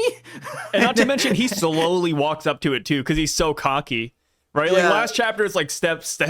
Like he's not like running, you know. He's not in his like big form, like flying to it. No, dude, he thought he won. Yeah, and then it is a little bit embarrassing. He rage quits again out of the building, explodes it, is in his final form, and then we don't know who contacts him, but someone goes, "It hasn't stopped yet, Mars. What are you doing?" My apologies, that wretched Vegapunk. He was much more. No, that's not even it. Like, I don't even know what tone he has in telepathy. But like, to say the line after Oda just told us how everyone in the world is like, oh my god, Vegapunk. Oh my god, he's so smart. Even the Gorosei know how smart he is. They can't replace him to make the Mother Flame. And he goes, he was much more cautious than we gave him credit for. I'm like, so who are you giving the credit to then? At this point, how many times is Vegapunk, every version of Vegapunk, the stupidest ones, are going to pull a fast one on you, dude? Like, it's crazy how silly they are. They're so funny, dude. I just also love how dumbfounded they look. Whenever we get the panel of all four of them just looking up, they're like, oh god, oh god. Like Warkity looks up, Jupiter looks up, like, oh man. It's so funny. And I like to imagine they just know that they're gonna get their ass kicked in whenever they see Emu. And like, I wish we got to see Emu's reaction, because I bet they're also really upset. And like, I just want to paint like the full picture. Like, we talked about them before. Like, do they have powers? Please, Oda, give them wisdom, at least. Give them some kind of like foundational understanding of the world. Give them the magic side. And they have no understanding about hockey, because Workery just passively lobotomized, like, oh, I guess I can block Luffy's attacks. And it didn't seem like he activated hockey to defend it. He just lucked into the greatness right there, because oh my god, I think Saturn would love to know how Workery did it, but Saturn has no clue apparently, because he'll lose limbs to buildings. And so the funny part here is they have the cream of the crop when it comes to abilities. Telepathy, communication. They sparingly use all of them. Saturn barely uses his venom pincers. All of them have these crazy abilities. Why didn't Saturn bring out his nuclear booger bombs before the Buster Call? If I was Saturn and I want a Buster Call place, I would teleport back to the ship and just start spitting all over the island. It would be way more effective than a Buster Call. But in this predicament where they go, he was much more cautious than we gave him credit for. There's currently no stopping the broadcast. And in that situation, Mars goes, so can I just blow it all up? like they have York laid out exactly why they cannot blow up any part of the thing. That you need this thing, you need that thing. If you blow it up, it all explodes. Mars goes, so do I blow it up? And it's like, no, dumbass, you don't blow it up. We need this stuff. And it's so crazy that was still one of his ideas, right? Because York is like, no, I don't blame him, you know? Like, you want to fix the mistake ASAP. And you know what? The thing with blowing up the island, another reason why I think it's smart not to blow it up, is because there's no guarantee that the snail is even on this island. Like, imagine they blow it up, they lose the Mother Flame, they lose York, they lose all the Marines here, and then at the end of the day, the message is still going on. They would look like complete bozos if that happened. I want like an alternate timeline where that's the reality is, right? If we find out that the broadcast Denden Mushi is off the island, and it would have been all for naught if they just blew up the island, right? Yeah. we could say Mars is still an idiot because he didn't contact them. They talked him down off the ledge, and they're like, no, Mars, don't blow it up, don't do it. But if it were up to Mars, if Mars was just silent, like all mute, like slash mute in chat, right? And he had his instinctive way to solve it, yeah, he would look like the bozo, 100%. And that's why it's important to communicate. I think that's the moral of the story. It's like you have to be always transparent. Communicate. When even if you mess up in a team sport, in a team project, don't be that guy who just messes up and doesn't communicate it. Because nope, that's me. If I start feeding, I mute all, dude. It's over. I mute all. I start locking in. I farm my top lane, my jungle. I'm out. You'll never see me again. Feeding. He's not feeding. That's the funnier part. It's just like he just got tricked. Like the League of Legends thing. He got tricked by a Shaco clone. Like that's. Oh yeah. Like he chases a Shaco clone like under tower, thinking he's gonna get the kill, and then not only does he not get the kill, but he dies to the tower too. Yeah. There we go. Yeah, like he likes. Oh, man, what was the character that can clone like objects, and if you smite it, it was waste? Mordekaiser Dragon. Like I don't know if Mordekaiser can still do that, but like it's like using smite on a Mordekaiser. I mean, technically it's fine, but like missing it on Baron and hitting a Mordekaiser Dragon instead. That's kind of what he did. He's just like, haha, I got the thing, and he messed up. He missed completely. Dude, I kind of feel bad for these Gorosei. Why? I really do. Like, what's up? Why? Because they're out of their league? Yeah, and you know me. I just always want the villains to look good before we beat them, Like, yeah. I don't think people understand it, but it's like, like having competent villains is a good thing. Because when you beat them, it feels great. You know what I mean? It's like going to the gym, right? If you go to the gym, you're lifting some weights, and you want to celebrate it, right? You want to feel good afterwards. Would you feel better if you lifted 5 pounds and you came home? Or would you feel better if you lifted 100 pounds and came home? You know what I mean? Like, there's a difference there. And I want these guys to be 100-pound behemoths so that when we beat them, we're like, wow, the Strawhats are those guys. Like, we bested the best of the world. But right now, it's like, they're kind of silly. You got to admit, they're a little bit silly. They are regeneration merchants right now. I think we'll get more. I feel like we have to get more out of them. They are going to look great, but you got to admit, they're off to a rocky start. Right, like you just released BlackRock. Stocks are falling like 10%, but just know that in the long term, it's there. I still want to believe that they are the boys, but right now, like I know people are saying like the admirals look better than the Gorosei, and I gotta agree with it, man. Like if you put all 5 admirals on this island, Green Bull, Akainu, we could even leave out Akainu because he might be too crazy. No. Throw in Akainu, leave Sengoku behind the desk. Akainu, Kizaru, Aokiji, Green Bull, Fujitora. Do you think they'd get dealt like this? I don't know. No, I really don't think so. Kuzan could freeze the entire ocean. Like, no one's living on Fabrio face because Akainu just melted it. Kizaru's dealing with every single problem. All the unique telepathic waves, Kizaru would be there. Done. Easy. Clones all over the place. Like, I already talked about it. Like, there's no, like, we can't. Like, I don't know. Like, am I crazy for gassing up the admirals like that? Like, I think I'd rather fight the 5 Gorosei than the 5 admirals. Yeah, and like that's the thing we talked about on stream. Like Kizaru, his power, just like Caesar, just like Enel, it's given a fictional cap in terms of what it was, right? Like how to utilize. Technically, Kizaru could deal with all of this problem on his own. As far as the broadcast goes, he could appear on every island with his clones within 3 seconds, all over the globe. Yes, the One Piece world is bigger. Let's make it 6 seconds or 7 seconds. It doesn't matter. 10 seconds, give it. Kizaru could technically, theoretically solve it with his power. But that aside. Understandably, for sake of story, there's caps. But the Gorosei, like, it's almost like, and I have a confession after this. I said something before the call, and one of the things was something that's hilarious. But like the Gorosei have like this limitless power that's just like their bag is insane, but their bag is useless. Does that make sense? Like Luffy has an insane bag, but he's been jump roping Kaido, doing all this, Pac-Manning, all this stuff, and he's been pulling out all this stuff in a functional way. He pulled out a bat, hit the stuff back, right? Every single time the Gorosei bring up a new bag, it's useless every single time. The regeneration thing is the only useful thing, but even that's a non-functional regeneration power because there's a time.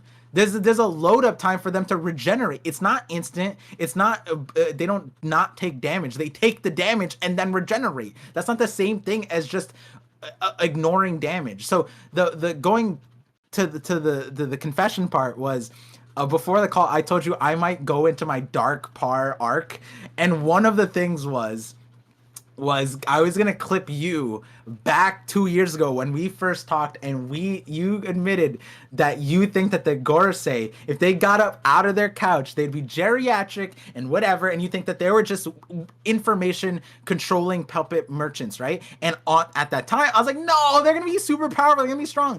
You could go back in that conversation and be like, Par's right. I would go back and say, no, Sai had the better take right now because I might have been more right, but it's not looking good right now. And the point of the video was to like in my like looking at the Gorosei in a certain perspective and discussing how awkward their power is right now, where, like you said, are they above or below the admirals? Are they anything close to Emu? If they were held off this far, why are they being regarded in this way where not Nami, Usopp, Brook, injured Robin, Chopper are dealing with the behemoth that is Saturn? What happened when Big Mom ran down the Straw Hats? They could not look at Big Mom. They could not even imagine standing their ground against Big Mom. They had to run across the entire island and look back and wonder how they survived. That is not the feeling that we get with the Gorosei. And I get Luffy's in Gear 5. I get Sanji's a crazy guy. I get Zoro's a crazy. They're not there right now with Saturn. It's Usopp and gang. And it's like, what? Imagine you put Big Mom there. Imagine you put Kaido there. They're not. And it would be ridiculous of us to think we needed Big Mom plot device to save Usopp and Nami from page 1 and ulti. Like, but now they're holding all. And there's two camps with this too. People are saying Saturn and the Gorosei are not taking it seriously, but I would argue that if they're not taking it seriously when a message is about to go to the world, then I don't know when they would. You know, like this is the scenario to lock in. And I think Saturn is locked in. You know, he's yelling Vegapunk, right? Like, oh, step aside. I have no time to deal with vermin like you. Like, this guy he should be putting in 100%. Yeah. And then there's another camp where they say, hey, like, we can't downplay the Straw Hats. This is a Yonko crew. And I would agree. The Straw Hats are a Yonko crew. But when you think about the muscle, it is like Jinbei, Zoro, Sanji, and Luffy. Like I don't want to call, like, who we have in this chapter as, like, the bottom tier. But, you know, in the grand scheme of the Straw Hats, yeah, like, Usopp isn't the strongest. Nami, she's strong. But, like, when you compare her to the rest of the crew, it's like you kind of fumble a little bit. Like, it's hard to see Saturn be dealt like this, but, you know, he regenerates. You know, the guy can regenerate. It's all good. Yeah, I don't know. And like, so, it's a weird one. I'm sort of misrepresenting what the point of that video was. It's not just to be negative, but there's so many times where I in a reaction or on these calls, I say, like, there's a main there's an option for something, and then there's various options, and like sometimes the options I don't like, they're hard to execute, and sometimes I like them and they're hard to execute, but a lot of times the things I don't like, it makes things so much more complicated and so much more like there needs more explanation, right? And that's kind of what I would be discussing. Like, if you going back to the color spread, if the Gorosei were in a Robin position as the player, making them less multi-dimensional, adding the power stuff would make it so much easier to execute their character in the story. So the version of the Gorosei that you talked about 2 years ago, where they can't get off the couch, but they're harnessing the power of the world by sitting back and doing information. It's not easier to write, but it would be easier to not easier to write. It wouldn't be better writing per se or whatever, but it'd be easier to execute, and it might even come off better than what we're seeing right now, where now we're questioning their intelligence and their power and all that stuff. And that's the other thing. Back when you said that, people were already thinking that the Gorosei were frauds. That's why we talked about it in the first place. The conversations there was like, how many mistakes can the Gorosei have? This was on the heel of them letting the Nika fruit go through. If they knew it was hidden as the rubber fruit and Luffy spent all this time dismantling things, it's like, are you dumb? He has the rubber fruit. Go after him, right? So why can't they make these decisions? And so it's like, we can't even say that. So it's like, maybe they also have powers, but now we have a better picture. They have the powers, they have the stuff, and still yet we're sitting here and it's like Akainu's more competent here, right? And it's a weird situation because it's like, so then what was the point of even summoning them? Like Saturn should have realized like, no, I'm going to summon the admirals. I'm going to call Akainu here. It's like, is that not an option for them? Can they not do that? I don't know. And that's where it's odd because it's like so many decisions. Like, why do the Buster Call when you have an ability that's way more damaging and seemingly easy? You know what I mean? It's like he literally at the very end of this fight, when the giants came in, he started spitting nukes at them, literally nukes. And it's like, why didn't you do that at the beginning? Once you declare the Buster Call, it's your time. Yo, Kizaru, let's bounce. And then he becomes a turret on a ship and goes. And then what is Luffy gonna do there? Like, how are you gonna stop that? That's how you use his powers correctly. And it's so sad. I still believe in the Gorosei.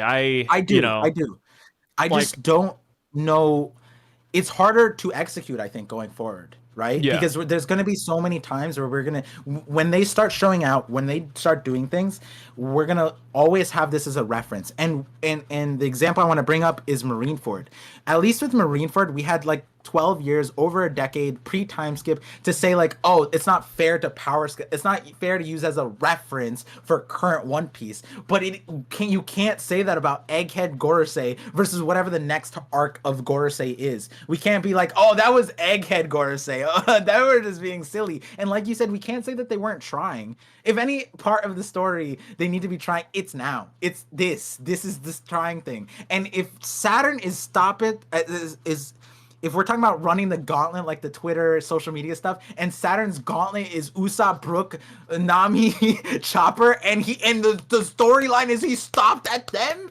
I don't know how much worse it could be for these guys. Yeah, it's I think what would save them is a Gente Kaijo from Bleach, where it's a little thing. It showed up only one time.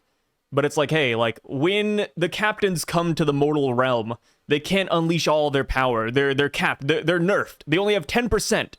Maybe that's the same thing here. Maybe outside of Marie Joie, they're weak. I like that idea. I have a different thing. I told you it, but you might not remember the thing. I'll tell you off the call. Remind me to tell you actually, because I think there is some parts, but even what I'm talking about, like it's in a theory. I have thought about it and I still don't like that in the scope of what I'm seeing right now, if that makes sense. You know, like you can make theories to like cope with certain situations, but like you also have to look at the current, like the chapter you're reading as you're reading it. It's like yeah, maybe it's better to binge it, but then it's like these things are still questionable. Like why the whole devil, do they know about devil fruits? Are they 800 years old, immortal, and they don't know about death in the afterlife? Like they never experimented on that. They don't have anything like that. It's all so weird. And then now you add on like their functional ability too. It's like the guy can't find Denden Mushis. Like he can't find a broadcast snail. I don't know. And I guess, yeah, if it's off the island, fair, whatever. But then that lends itself to the whole thing where it's like, they went in assuming that when all of us were like, why would it be there? You know what I mean? Like we had that idea, and they're not smart enough to figure that out. So it is what it is. It is what it is. Gorosei, please show up. Yeah. And it's different from Dragon. I would say it's a little bit different from Dragon, but it's like almost the same. It's weird, but it's almost the same. It's almost worse for the Gorosei, but hey, honestly. Hey, maybe the Gorosei aren't the real threat, though. You know, like maybe it's just the Holy Knights, because Dragon was waiting to mobilize. He was waiting to mobilize until the Holy Knights like made their move. Yeah. And then that's when he's like, okay, like we gotta go. So maybe the Holy Knights are like the real threat. Maybe they're the heavy hitters, and these guys are just like authority figures that are like mid-level when it comes to like their powers. Yeah, I can subscribe to that idea. I wouldn't be upset. It's just like it's like it also would make sense because we got the Gorosei fully revealed and like in Before the Holy anime. Knights. Yeah, in like fiction, in shonen especially, the trope is it's like people revealed later are stronger, just like how we got the Toby Roppo, and then we got the full fledged of like the commanders, right? Technically, we got Queen first, and so like we could not Queen, Jack. We got Jack. Jack is Saturn in this regard, but instead of doing like Toby Roppo stuff and like the headliners, right? So we went like Jack. Then we went to the island, and it was headliners and Toby Roppo, and then really the commanders, right? We got a little taste of Queen here and there. We actually met King before the Toby Roppo. We met him, but like as far as like understanding his powers and getting like a full depiction, we didn't know his race, for example. Yeah. Whereas here, we know their transformation. We know what they're capable of. We know what they look like in all goddamn things. I think I've seen more of Venus than I care to see. I've seen his skin flapping all over the place. I'm not gonna tell you which skin, but my God, dude, he has a lot of extra skin there. And so it's like this whole like thing, the way we got the Gorosei, we were all really surprised, right? When it actually happened, we were like, it's too soon. Oh my God, One Piece is ending. And maybe the understanding is like, oh yeah, maybe it's because they're the appetizers for the Holy Knights, and the Holy Knights are going to be crazy. But like I especially now, I caution myself against like overhyping certain things because we don't know where Oda's putting the weight into like the end stage. A lot of people don't even think Emu's the last villain. It's Blackbeard. So are we putting all that weight into the Blackbeard pirates and Blackbeard? Maybe, and then that would shift it from the Holy Knights. I don't know. You know, if the Holy Knights ultimately become revolutionary victims, then I wouldn't put them that high up on the pedestal. But right now, that's who their target is, right? The revolutionaries are with the Holy Knights, and yeah, Sabo, yeah, Dragon, but like outside of them, it's like if the Holy Knights lose to the Revs, that's not something you could be like particularly proud of, right? Like Yeah. It's like Kaido can be proud that he lost to Gear 5 Luffy. King can be proud he lost to Zoro. You know, Queen can be proud he lost to Sanji. If the Holy Knights lose to the Revs, that's abysmal. Like I don't care how much I love the Revs, that's abysmal for them, you know? So it's like the same thing with like the Gorosei. Imagine when Saturn landed and on Egghead, oh the magic circle, and then I told you this guy, he's gonna be an Usopp victim. Usopp, Nami, Chopper, Brook, they're gonna hold him off. I think everyone would be like, no, he's gonna fight off Luffy. No. But And hey, the thing is too is that I wouldn't call the Straw Hats the weakest Yonko crew. Yeah. But like if you put the red-haired pirates and the Blackbeard pirate counterparts of like Nami, Chopper, Brook, and Usopp, it's like I think that thigh gap. They should be stronger, right? Like do you think that's true? Like the red-haired pirates right now are still stronger than the Straw Hats? Like, what Doc Q could like just what would they do? Like a Chopper aside, what is the latter half of the Straw Hats doing against Doc Q? He's just gonna give them Ebola, that's a hard one. And then they're gone. Like, and without Chopper is dead. If you look at it like that, like, dude, the red-haired pirates would be clearing all the Gorosei at that point, you know? Yeah, I mean they have hockey. Yeah, because that's all you need. Strong hockey. We don't even know if Law has conquerors, so it's like all you need is hockey, and they don't have that, so they stop at Doc Q, right? Realistically, and then what are they doing against Burgess? If Burgess throws a mountain at them, what is that group that's facing Saturn right now to do against Burgess? Dead.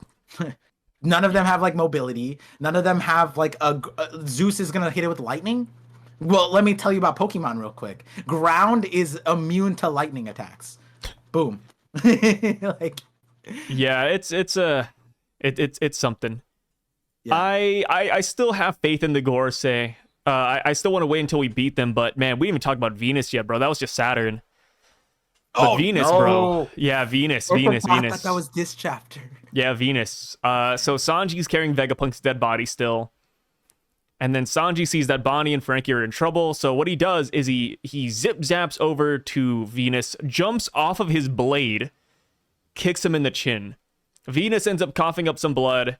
And then Sanji hits him with the, hey, we're not going to cut you any slack just because you're senile. Yeah, I love that. I love that line. Just because you're a geriatric patient doesn't mean I'm going to cut you any slack. That's This is exactly a pirate what I fight, you remember. old man. Yeah, when Sanji said that, that's when this video idea that you going back to when you called them senile geezers. When Sanji said that, I was like, boom! I'm gonna make this video. It's probably not coming out, guys. Let's be honest. But It's not gonna come out. It's gonna exist in like Par's computer hard drive, and that's yeah, it. yeah, in the Punk records, Par records, it's gonna be there. If I get it out though, that's good timeline part. Just letting you guys know that. If I get to that video, good timeline part. But I actually want to change something because yesterday on stream I said, what was the goofiest thing about this chapter? And I hit you with the fact that Oimo and Kashi, the people that we spent like an hour talking about last call, they actually are wrestling down Venus. They're actually treating him like a rodeo horse. Yeah.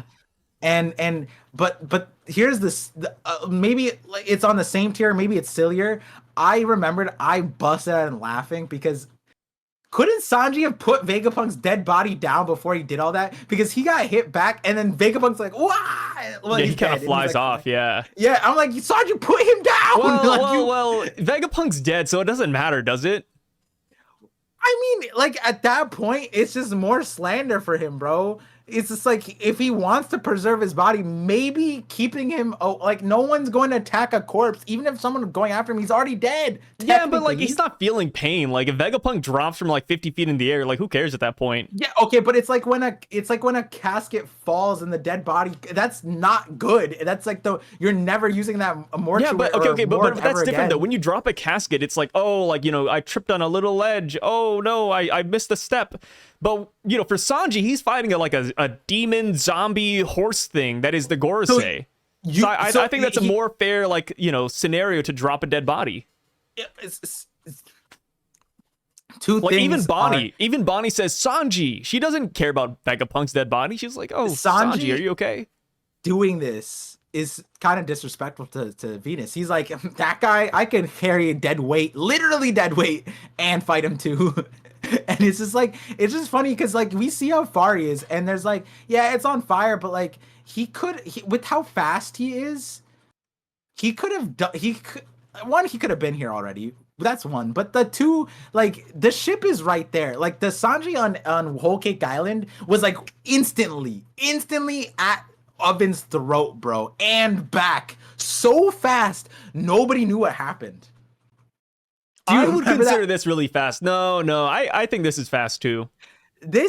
I mean, sure, it's because you have fast. to take in consideration how fast Venus is also moving too. I just think that there's plenty of opportunity for Sanji to just put Vegapunk down real quick, kicked him that quick, and then told somebody, Atlas. Oh yeah, Atlas ends up picking up Vegapunk anyways. Come in like, Atlas, here's Stella. Boom. And then continues on. With how fast Sanji is, it's like the Flash. You know what I mean? Like Sanji's low key like the Flash a little bit. And when it's like the Flash is always doing that kind of thing where it's like he's carrying somebody and then he puts them down and then he goes into the fight. And it's like you wouldn't the Flash's whole thing is like being able to do all that. Like the building is falling. It's like, oh, here's your coffee. Oh, we kept it upright. Oh, boom, boom. And I'm not saying Sanji's that fast, but I'm saying like. It's kind of silly. It's kind of silly because this is also the same thing as back then before too, where it's like the funnier part back then was when Luffy goes, even if Vegapunk is in pain, keep going. And it's like that time Vegapunk was actively like, put me down, I'm in pain. And no, he but hear me out. Sanji kicks Venus, right? And he has Vegapunk right here. Ideally, Sanji would fall down afterwards and then he'd put down Vegapunk. How could Sanji predict that Venus would spawn a second head that bites him, right? You know what I mean? Like, would you predict? Demon horse coming into here. Things. Coming into here, did you expect Venus to pop out a second head?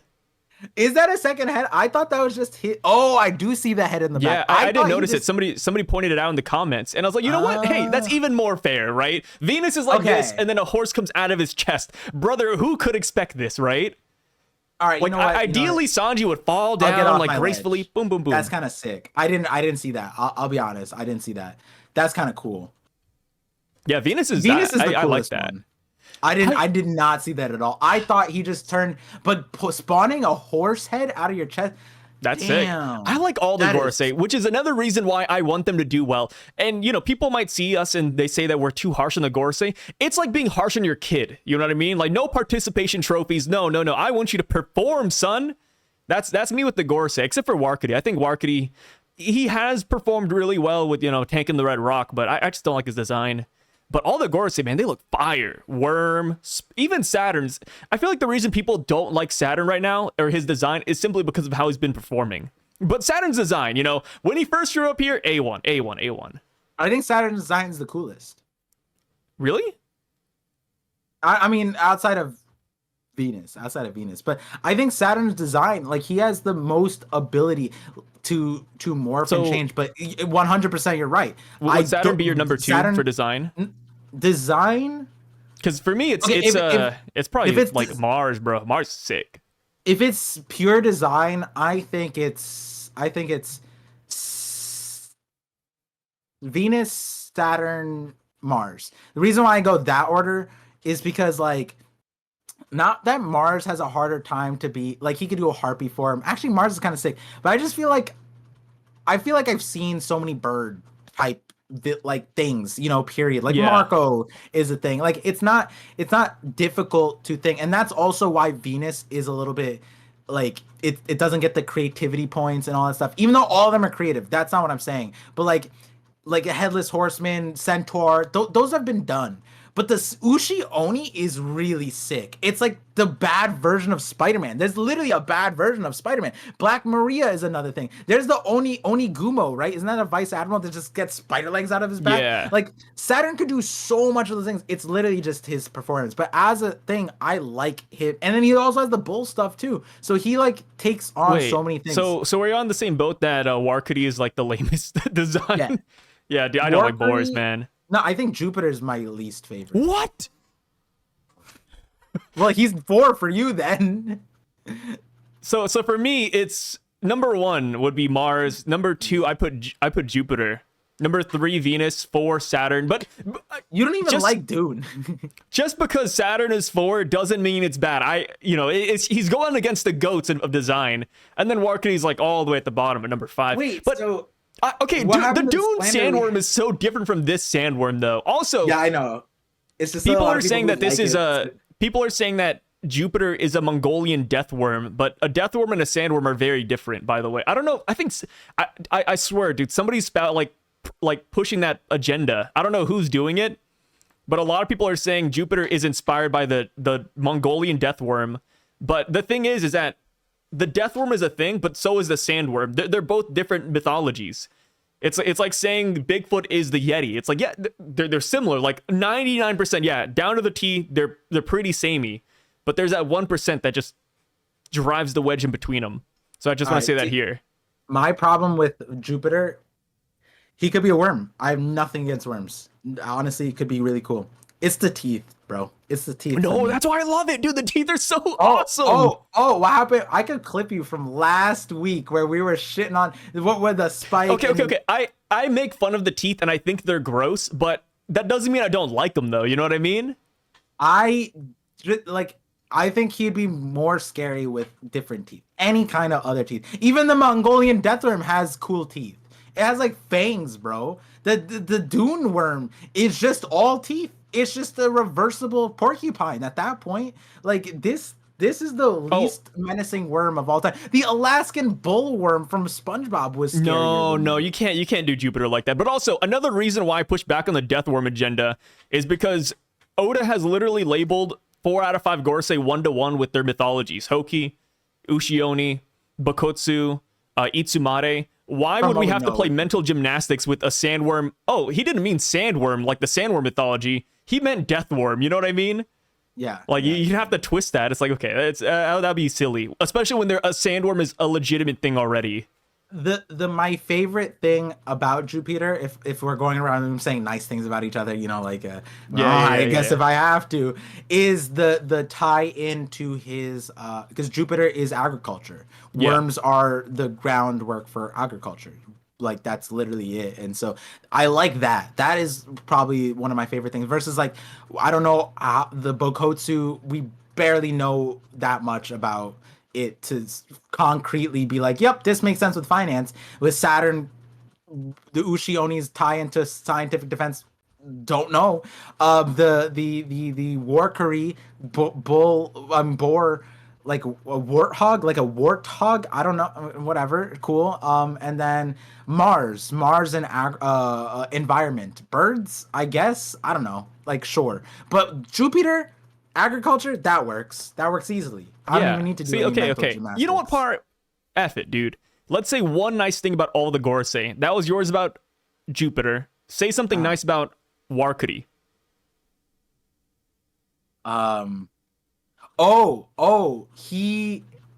He has four sword style. Because he can make his tusks into swords. Yep. And that fits one of my favorite theories that Zunisha is Zoro's mom. Huge. Yes. Saturn, say something nice. Spider. I like spiders. Do you like spiders? You like the planet Saturn? Yeah. Well, okay. I don't know what the planet Saturn has anything to do with Saturn, if we're being honest. Like, what about none Venus? Of the planets so far? Venus? What do you like about him? He got that black blade, bro. He didn't paint it. He's real. Is that a black blade? No, like the blackened blade, like it's hockey. Okay. Yeah. Because I have seen people saying that this is a black blade. I'm like, no, it isn't. Like we've seen it white. Oh, it's just my hockey. bad. He has a blackened blade. Thank you. Yeah. Right. Yeah, no. Just sorry. Distinctions, because there are a lot of people who believe that Venus is sporting like the third black blade of the series, like Mihawk and Ryuma. I forgot we're talking to the masses at this point. Yeah. There's a lot of times where we know what we like each other mean. Maybe it's retconned. You know, it could be a retcon thing where it is a black blade, but right now we have seen it white. Yeah. Yep. Or silver. Silver. You could even call it steel. Steel color. Steel. Yeah, that's a good one. Sheened. Yeah, metal sheen. Yeah, paper. Yeah, paper. Okay, Mars. One good thing about Mars. What do you got? Laser beams. Ooh, yeah. You know, somebody last video said they didn't like beam clashes because it's reminiscent of two guys touching tips. Yeah.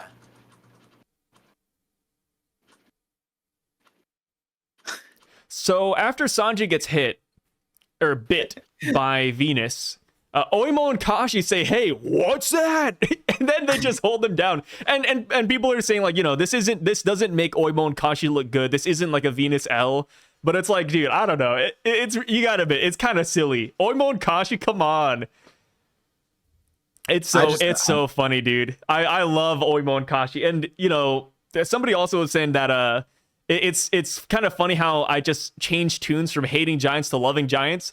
But at this point, I love chaos. I love joking about things, and let me tell you, having Oimo and Kashi come in here and hold down a Gorosei, come on, like that's great. I just realized how disrespectful this is because they're holding him down. Yeah. But their weapons are also sheathed. Like his mace bat, whatever that thing is called, like the club with the nails on it. Yeah. It's just not even out. Like that they're like, why would I use it against a small animal? Because remember, Elbaf has huge animals, apparently. And so yeah, wait, why don't they just attack Venus? What possessed them to actually just, you know, hold this guy down? I think this is Kashi. He literally is wielding a fist. Before what's that? And he has a fist, and his axe is on his back. And so it's like it's quite literally it's the Mihawk line to Zoro. Why would I hunt a rabbit with a cannon? You know, why would I hunt a horse with weapons? Why would I do that? We wrestle these things down. It is disrespectful, guys. Barehanded against the Gorosei, they laid hands on. It's kind of. These are nuts. The bottom tier, and it's so shocking to Venus. It's so shocking to Venus that he spits Sanji out too. Yeah, like even Venus is like, wait, what? Where's that second head, bro? Yeah, I have no idea. And then to make matters worse, like, you know, Bonnie's about to jump on this guy. Like Bonnie's literally about to stomp on him. Oh yeah, and Bonnie's massive. Bonnie's like the size, like both of at least it looks like Kashi and Oimo would like fit inside her shoe, you know what I mean? Which by the way, Yeah, did you find it funny that the Dom shoe also stretched? not The really. clothes. Oh, okay, yeah. It's interesting. I mean, it's like Luffy, you know, when Luffy goes like gear fifth, gear fourth, the clothes He gets usually naked. stretch too. No, it doesn't because remember he takes off his clothes. The anime I think showed him taking off his Oh, jacket. you're right. He takes off his sandals and then he takes his hat's really small. You're right. You're right. The Yeah, clothes. yeah. No, no, his shirt stretches though. His shirt does. He doesn't have a shirt in Gear 5. He's shirtless. He's shirtless It's in just the gear five. pants. Oh, is he? Yeah. I thought he Yeah, had yeah, like the. I thought he just unbuttoned. Let me see. No, it's shirtless. What about the pants then? The pants Pants stretch, like- right? The Yeah, pants the are pants there. stretch. But that's, Oda has No, to he's do not that. shirtless in gear 5. Wait, what? No, he has. He I thought unbuttons his shirt. I thought they made him shirtless. Was that the first time? Oh, maybe on Egghead they kept his shirt. Wait, didn't in the Dude, what are you talking about? against Lucci? What happened Luffy against versus Lucci? Lucci. No, Oh, Luffy he had has a shirt in that one. Yeah. Wait. He always has a I'm- shirt. Why do I remember shirtless Luffy? Was that against Kaido? have you been looking up naked Luffy on the side? No, hold on. 1045. Isn't he shirtless there? Give me 1 second. I'm gonna use the bathroom while you look this up. All right, have you found shirtless Luffy? Yeah, bar? it is against Lucci. In 1069, if you look at it, he's shirtless. Chapter 1069. Yeah. So he goes from his egghead outfit, and then when he Yeah. fights Lucci. So, but the thing is, in the anime, what they did was Luffy fought Lucci in base, and then after when he turned Gear 5, beforehand he took off his clothes. But in the manga, we don't see that. In the manga, and I remember this conversation. That's why I was like, why do I remember this so vividly? It's because in the manga, what happens is he just goes from his egghead outfit to just Gear 5, shirtless, no shoes, and his thing's like small. So 1069, he has no shirt there. That's why the thing. But then I went back to 1045, and he does have the shirt in the thing. Wait, but but in the anime, he has the shirt though, right? No, in the anime, truthfully did not watch the whole fight. Okay. But from what I remember, he was fighting Lucci, and then he takes off the thing. That was the whole section everyone disliked because that's filler, right? That doesn't happen in the manga. And that's where like Lucci and Luffy were going, like, how are they fighting in base, whatever, right?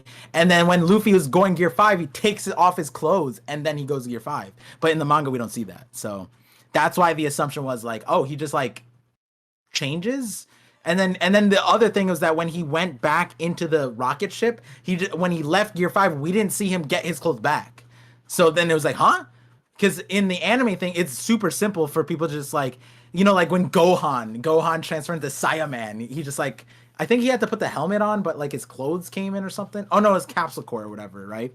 But like, yeah, it was like this, I guess it's just a fiction thing. Gear 5 just is free and shirtless or whatever, but I guess he just has to manually take off the Luffy shirt. does just, when he goes out of Gear 5th, his clothes come back.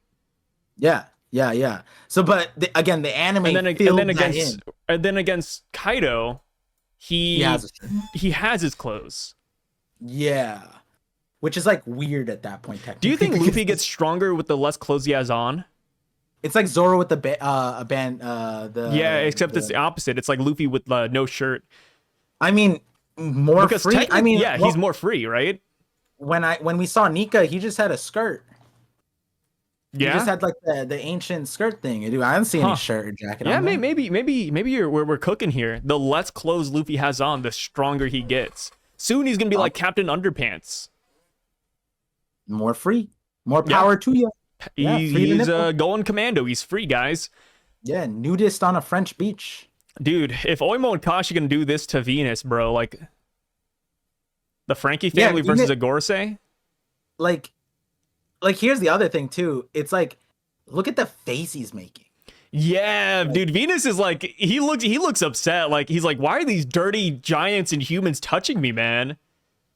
And like, I'm thinking about it, like, yeah, they're giants, but like with how strong they are, I'm not saying he needs like a ki blast, but like like we talked about this. If you if you put Kaido here, he's not being held down like this. No one's holding him. So people draw this back and they say, well, Kaido was getting attacked by the scabbards.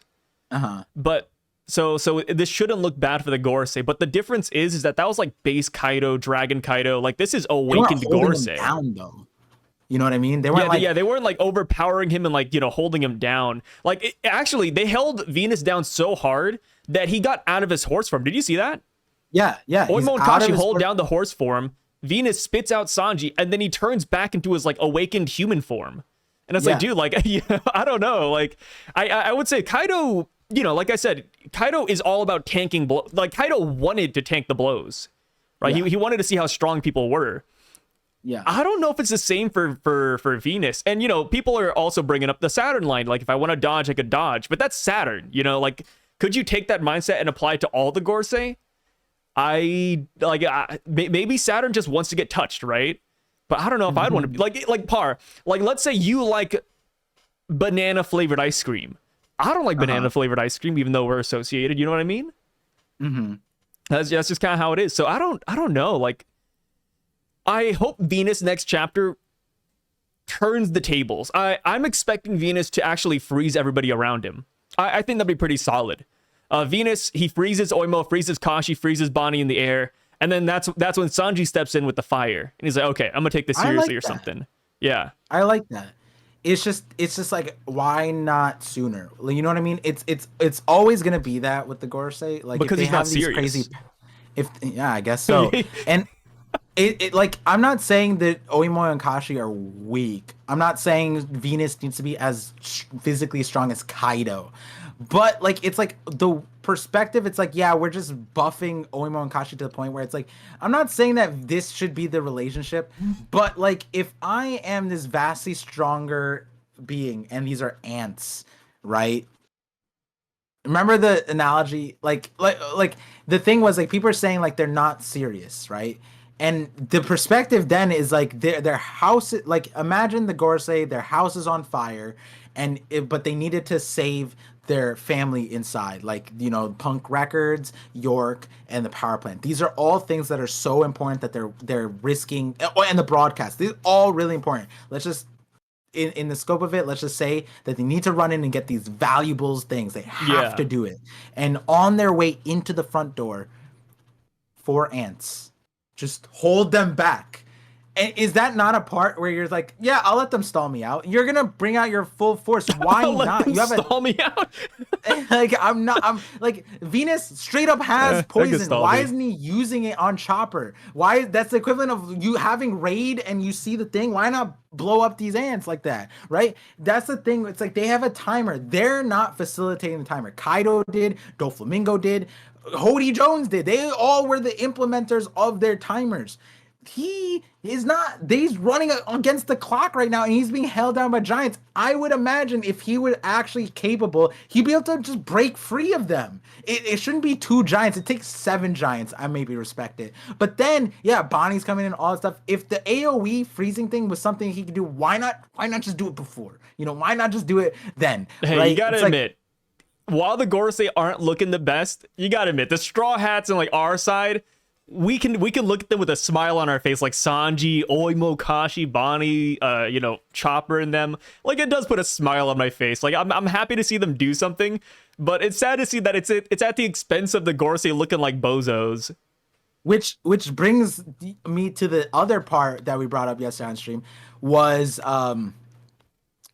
like, if we were to play a chess game here, right? Pawns are interchangeable. My pawn, your pawn. The difference is whose side it's on, right? Queen, same thing, right? I'm not saying Zoro is equivalent here, but I think Zoro would have fared better in Venus's position than Venus is. Besides the Sanji part, right? Obviously, I'm gonna put some respect on Sanji, but like the starting part where he's watching Bonnie, Franky, whatever, in the moments before Sanji gets there, Zoro beats them. Zoro would, if he was serious. Why aren't they serious? But then the other part is, the thing is, like, I think we both had agreed, at least yesterday, that if the Straw Hats were in the Gorosei's position, meaning they had a timer against them, they had to shut down the thing, they had all these objectives, I would actually have more faith in the Straw Hats succeeding than the Gorosei. Yeah, you know, I put the Admirals in that position, and I was all for the Admirals, but yeah, we don't have to go that hard. We could just say the Straw Hats. Yeah. Put the Straw Hats in there, man. They're going to be cooking them. And most of them don't even know who they're up against, right? You know how it's like Batman with prep time? Well, like the Straw Hats don't even have that prep time. But like, my God, give them prep time, it might be over. And the Gorosei, it's like, how do you need prep time against ants? You know, like, yeah. I think it's funny that you put Zoro in that situation because I just started thinking about Mihawk. Put Mihawk in the situation with Oimo and Kashi and Bonnie. Maybe he actually is the world's strongest swordsman. My God. Like, no, come on. We got to respect the Mihawk, but yeah, I don't know, like, dude. Would Mihawk ever... I don't think we'd ever forgive Mihawk for being in this position. You know what I mean? Dude, imagine like, Mihawk is stalled by... I mean, you know, Vista's already like something kind of funny, right? Vista's funny. But like, you know how... Oh, dude, people would not live it down if Mihawk was here and Oimo and Kashi were the guys holding him back. Yeah, and Mihawk's serious too. Mihawk's like, I have no time to waste on ants. And then Oimo and Kashi are like... Like, because in the Vista situation, I think whether it's fair or true that Mihawk was like serious or not, I think it's arguable for Marineford. It's not for the Gorosei on Egghead. It is for Mihawk on thing. He literally said, I'm not paid enough for this against Shanks. He's friends with Shanks, whatever, right? And he literally was just singling out what he liked. He was like, I want to test Luffy because Shanks put his hat on Luffy, blah, blah. That's the only kid I care about. I want to measure myself against Whitebeard. There's a swordsman. Let me go after swordsman. That's a very unserious person. I'm not hiring a guy who's that selfish. Okay, but it's so much easier for Oda to have retcon, and we can stand on it. We can say that Oda retcon Vista to be one of the top swordsmen. The only Vista could see the pinnacle of Mihawk. He can't do that with Oimo, Kashi, and the rest of the crew here besides Sanji, right? But at the end of the day, it's Oimo and Kashi that's giving him a hard time. What is Oda gonna do? Oimo and Kashi are famously the strongest wrestlers on Elbaf. Yeah, like, the most famous grapplers in the world. Like, put Shanks in here. I don't know why, but put Shanks in here. You know what I mean? Yeah, like, do you think Shanks be held by Oimo and Kashi? Bro, if Shanks are here, we wouldn't even... There would just be a bubble around Shanks. No one's touching him. You know what I mean? Like, at the end of the day, right, in Film Red, you know how disturbing it was for us to see the citizen just punching Shanks in the face and he just ate it? You know what I mean? But that's because he didn't want to hurt them, right? I would imagine if Shanks wanted to, they would just be a force field around him and no one would be able to come into the vicinity because he's that much stronger. And we saw that. The Whitebeard pirates on Whitebeard's flagship just dropped dead. In fact, we can say that all of the giants are easily above Vice Admiral because, hey, they're staring right at him. How come they're not dying instantly? You know what I mean? Like, maybe that's just a Saturn ability. Maybe, you know what? Maybe it's... I think the cope we put on Dorian Brogy with them being nerfed at Little Garden, we have to use that same mindset for Oimo and Kashi. I think in this lobby, Oimo and Kashi were heavily nerfed. They were mentally nerfed, right? 50 years as a slave, dude. 50 years guarding a gate. They're the gate guardians of Eni's lobby. You know, I think that's it. I think that's it. I think they're actually really strong. They've always been this strong. You know what? That's the minute. I'm not gonna lie, Par. The minute we saw Oimo and Kashi, and even Dorian Brogy, I said these are Gorosei level characters. Well, you know, they haven't beaten the Gorosei to be fair, but when I think of characters that could overpower the Gorosei with pure strength, I think of these guys first. They were the first victims of Eni's lobby because the train part doesn't technically count as like Eni's lobby part technically. So when they landed on Eni's lobby, weren't they the first victims? Oimo and Kashi, yeah. They didn't even see the Straw Hats. Yeah, they fought the Franky family and Paul. And you know what? I love the reason why I love this for the memes is because we can hype up Paulie and the Franky family now. Yeah, like, yeah. It's crazy. Okay. I'm all about the jokes. Okay, we substitute Oimo and Kashi for Polly and the Franky family. They wrestle. They got ropes. I mean, Paulie and the Frank family were able to not strangle, but they were able to hold down Oimo and Kashi at the very end. It took all their might, but at the end of the day, they did do it. So there is a scenario where, not a scenario, I guess you could replace Oimo and Kashi here with Polly and the Frankie family, and Venus would be like, like looking up at Bonnie not being able to move. It's like, damn, dude, it could happen. And Polly got that strong just off of building ships. Yeah, no devil fruit, no nothing. He just has rope. And he had a 2-year time skip too. He looks good now. I don't know if anyone has seen. Yeah. Polly, time skip Polly, dude. I mean, dude, honestly, like, you know how people were saying that he should have been a Straw Hat. Dude, imagine if Polly was here. Oh my God. Polly, dude, Venus wouldn't last a second in that ring, man. Polly and Kaya on the ship is a good timeline Straw Hat crew, I think. I might make a video on that. Just like, what would happen if we didn't recruit the people that we did and instead got the side characters of the arc? Like, instead of Zoro, we got Kobe, right? Yeah. Instead of Usopp, we get Kaya. Instead of Nami, we get Nojiko, which would be kind of cursed. Well, maybe not Nojiko. Maybe not his name's not Gin. What's the pit? Gezo? No, it's a G. The guy with the pinwheel. Oh, Genzo. Genzo. I said Gezo. Yeah. Gezo. Yeah. Genzo. Instead of Frankie, we get Polly. Instead of Robin, we get Mr. 2. Instead of Sanji, we get Zeph. Yeah. No. Red leg Zeph. Yeah, instead of Sanji, we get Zeph. I was about to say, like, hey, we could get Patty, but Patty and that one guy are like a duo. Yeah. We get Zeph, because remember... No. Let's Luffy get Gin. met Zeph first. He doesn't cook. We don't... I'm not getting them for the professions. Oh, well, we need a ship cook. Instead of Sanji, we get his dad, who taught him how to cook. Red leg Zeph. No. We get Gin, and Gin learned how to cook the food that Sanji made. So we're just eating fried rice every day. Oh my God. And then instead of Chopper, we get Dalton. Dalton's not bad. Dalton's not bad. And then what? Jimbei. Who instead of Jimbei? Fishman Island. We get Tom's brother, Den. Tom's brother, yeah. We get one of the princes. One of the princes, yeah. Yeah, or Ryoboshi. Ryoboshi. Oh yeah, he's a better shark, dude. Right? He's part shark. Yeah, am I missing? He's not good on land though. He's not good on land. Besides Brook, we'd get Perona. Yeah. Besides Brook, we get Perona. Because Perona, by the end of it, like after we leave, like she kind of becomes like a good person anyways. So we could get who else would we get from Thriller Bark? We get Lola.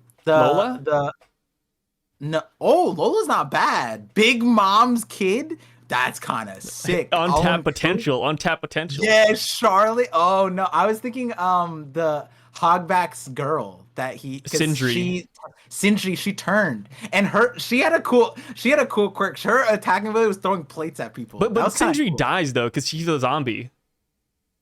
Her shadow goes back to her original person, which is just like a maid in some random village. Oh, there's not a lot of options then. Yeah, you're right. Yeah, so then it's either Perona or Lola.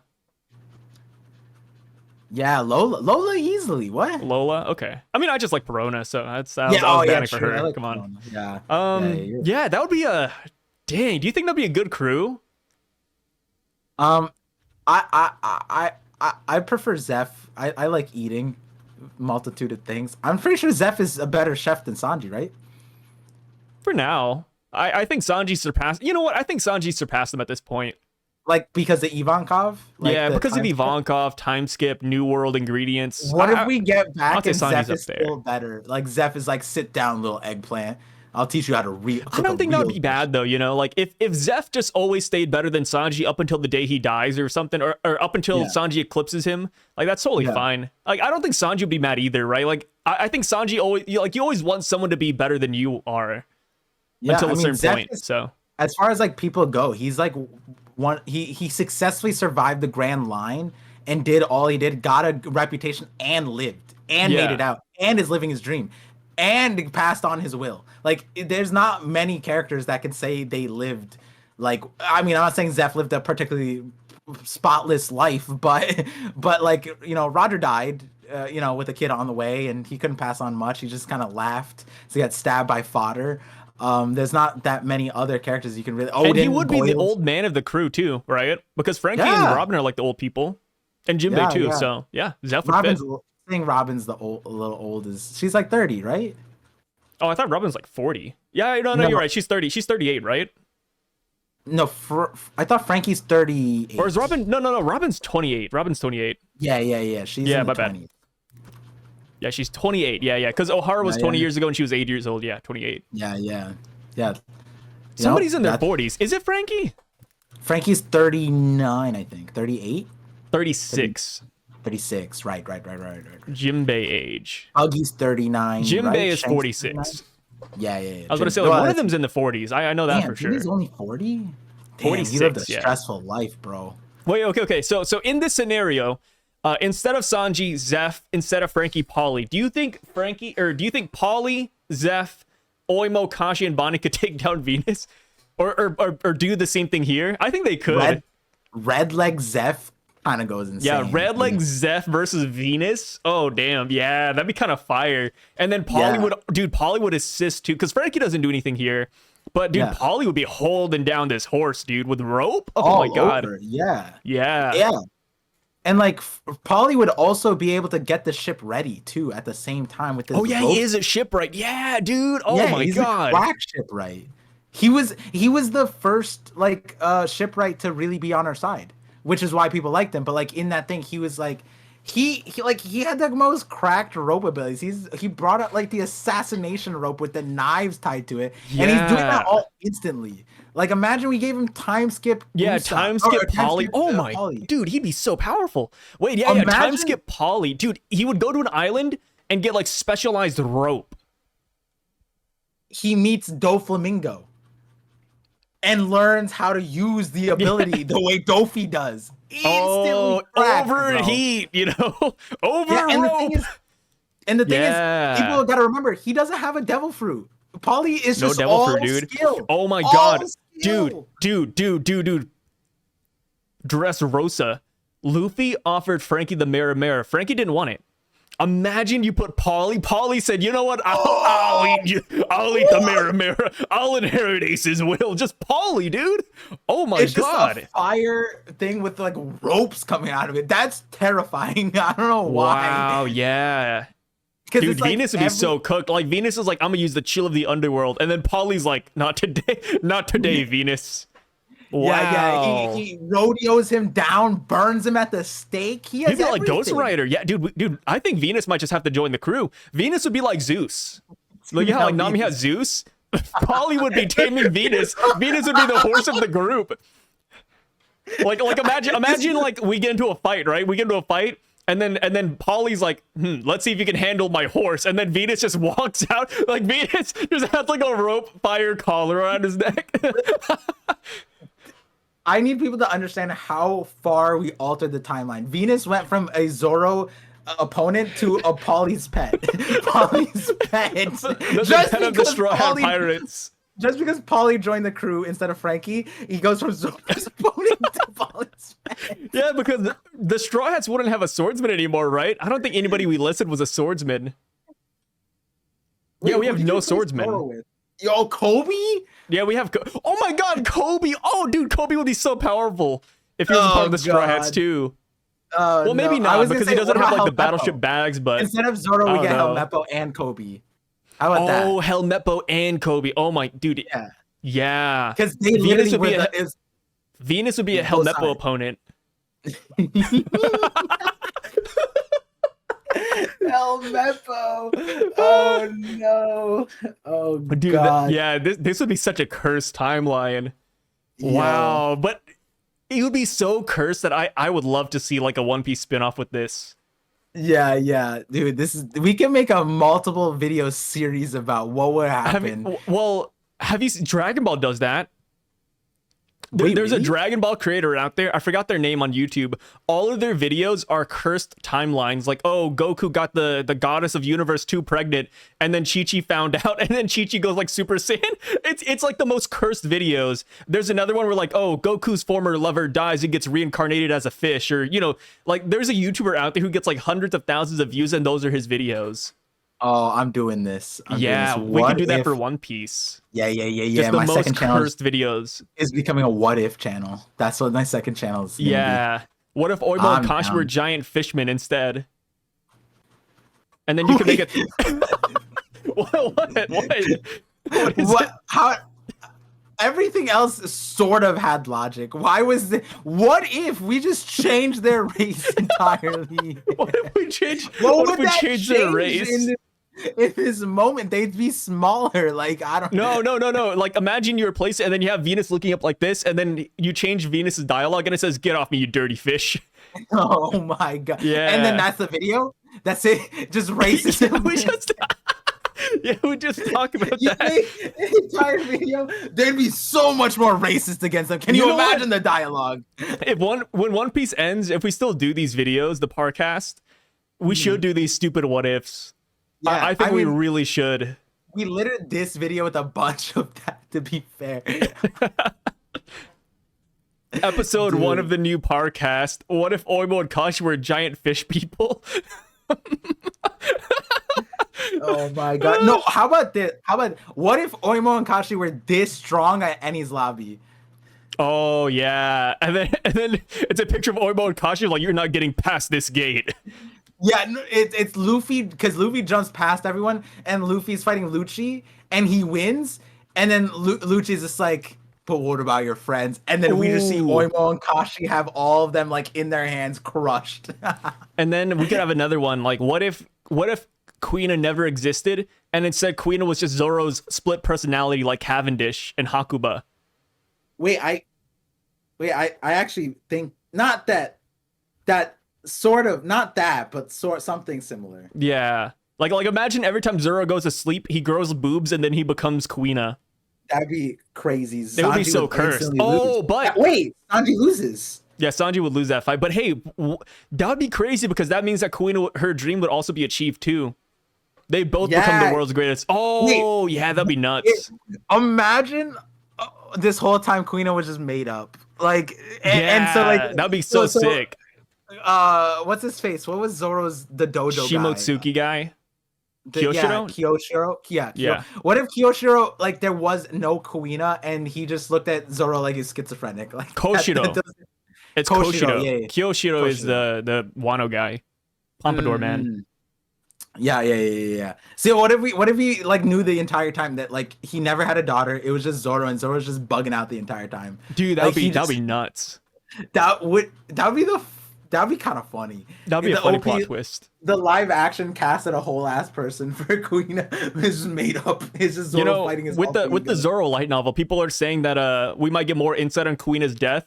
And just imagine that, like we get like how she died, why she died, like which step did it. Wait, as funny as this is, this would line up with Zoro's what we have canonically, because Zoro kind of just repressed his history to the point that was literally his power up in against King. It was just remembering what his life was, talking to this old guy. And so what if Zoro's character arc is remembering the true situation of his childhood? There was no Kuina. She never fell down the stairs. It was nothing like that. And he just remembers like, wait, why? I am Kuina. No. I mean, I agree with you though. Like in every big Zoro fight, he does like have a little snippet of his past come in. Like against Mr. One, he remembered Koshiro and cutting nothing. King, he was like, like I'm over here talking to old men in the village. I feel like his final power up against Mihawk is gonna be like remembering Kuina. Not like what we're saying here is true, but like in a more realistic sense, like Kuina had this sword style. This is how she used the Wado Ichimonji. I'm gonna use it like her, and then that's how he bests Mihawk. I think that is pretty plausible, but. Yeah, like it might come out that Mihawk's a little misogynistic, and so he's like, a woman could never beat me, like blah blah. And Zoro's just like pulls out like a cute woman's technique. sword style. Yeah. So it sounds ridiculous what we're saying, sword style. but I promise you that there is a realistic version of what we're saying. Yeah. That's not all about the memes. Yeah, but I cannot get past the double spread that came up in my mind. I am Kuina. This is so funny. And then I forgot what anime is it where the guy's looking in a mirror like this and he's touching the mirror and he's crying. Like Zoro looks in the mirror, he just sees Kuina. Oh my like god. It was all made up the entire time. Zoro looks at the Wado Ichimoji, he sees the reflection. It's like, you know, like the Venus did that. He see the reflection of Venus. Oh yeah. That we see Kuina. And it's like, Kuina. And then like, oh wait. I don't know what that would mean, because that would be the opposite of Sanji, where Sanji's whole strife is becoming like a cold, heartless like dude, whatever, and he's like a savior of women. He has to figure out how, whatever. Zoro's the opposite. He has some other, he's like manly man, you know. And so now it's like but Kuina, wait, what if Zoro never existed? What if it's just, what if Kuina's been a part of the crew the entire time and everybody knew? Like everybody knows that this is actually just Kuina. But Kuina has like the Yamato thing where you know Yamato thinks she's Odin. What if Kuina thought that she was Zoro the entire time? It's just a Wano disease, because he's related to, because Yamato is on Wano. She got this disease where they just think there's somebody else, and so Zoro had the same disease. Or Kuina had the same. It only happens to women. That's what happened. So what you're saying is it's like Mulan.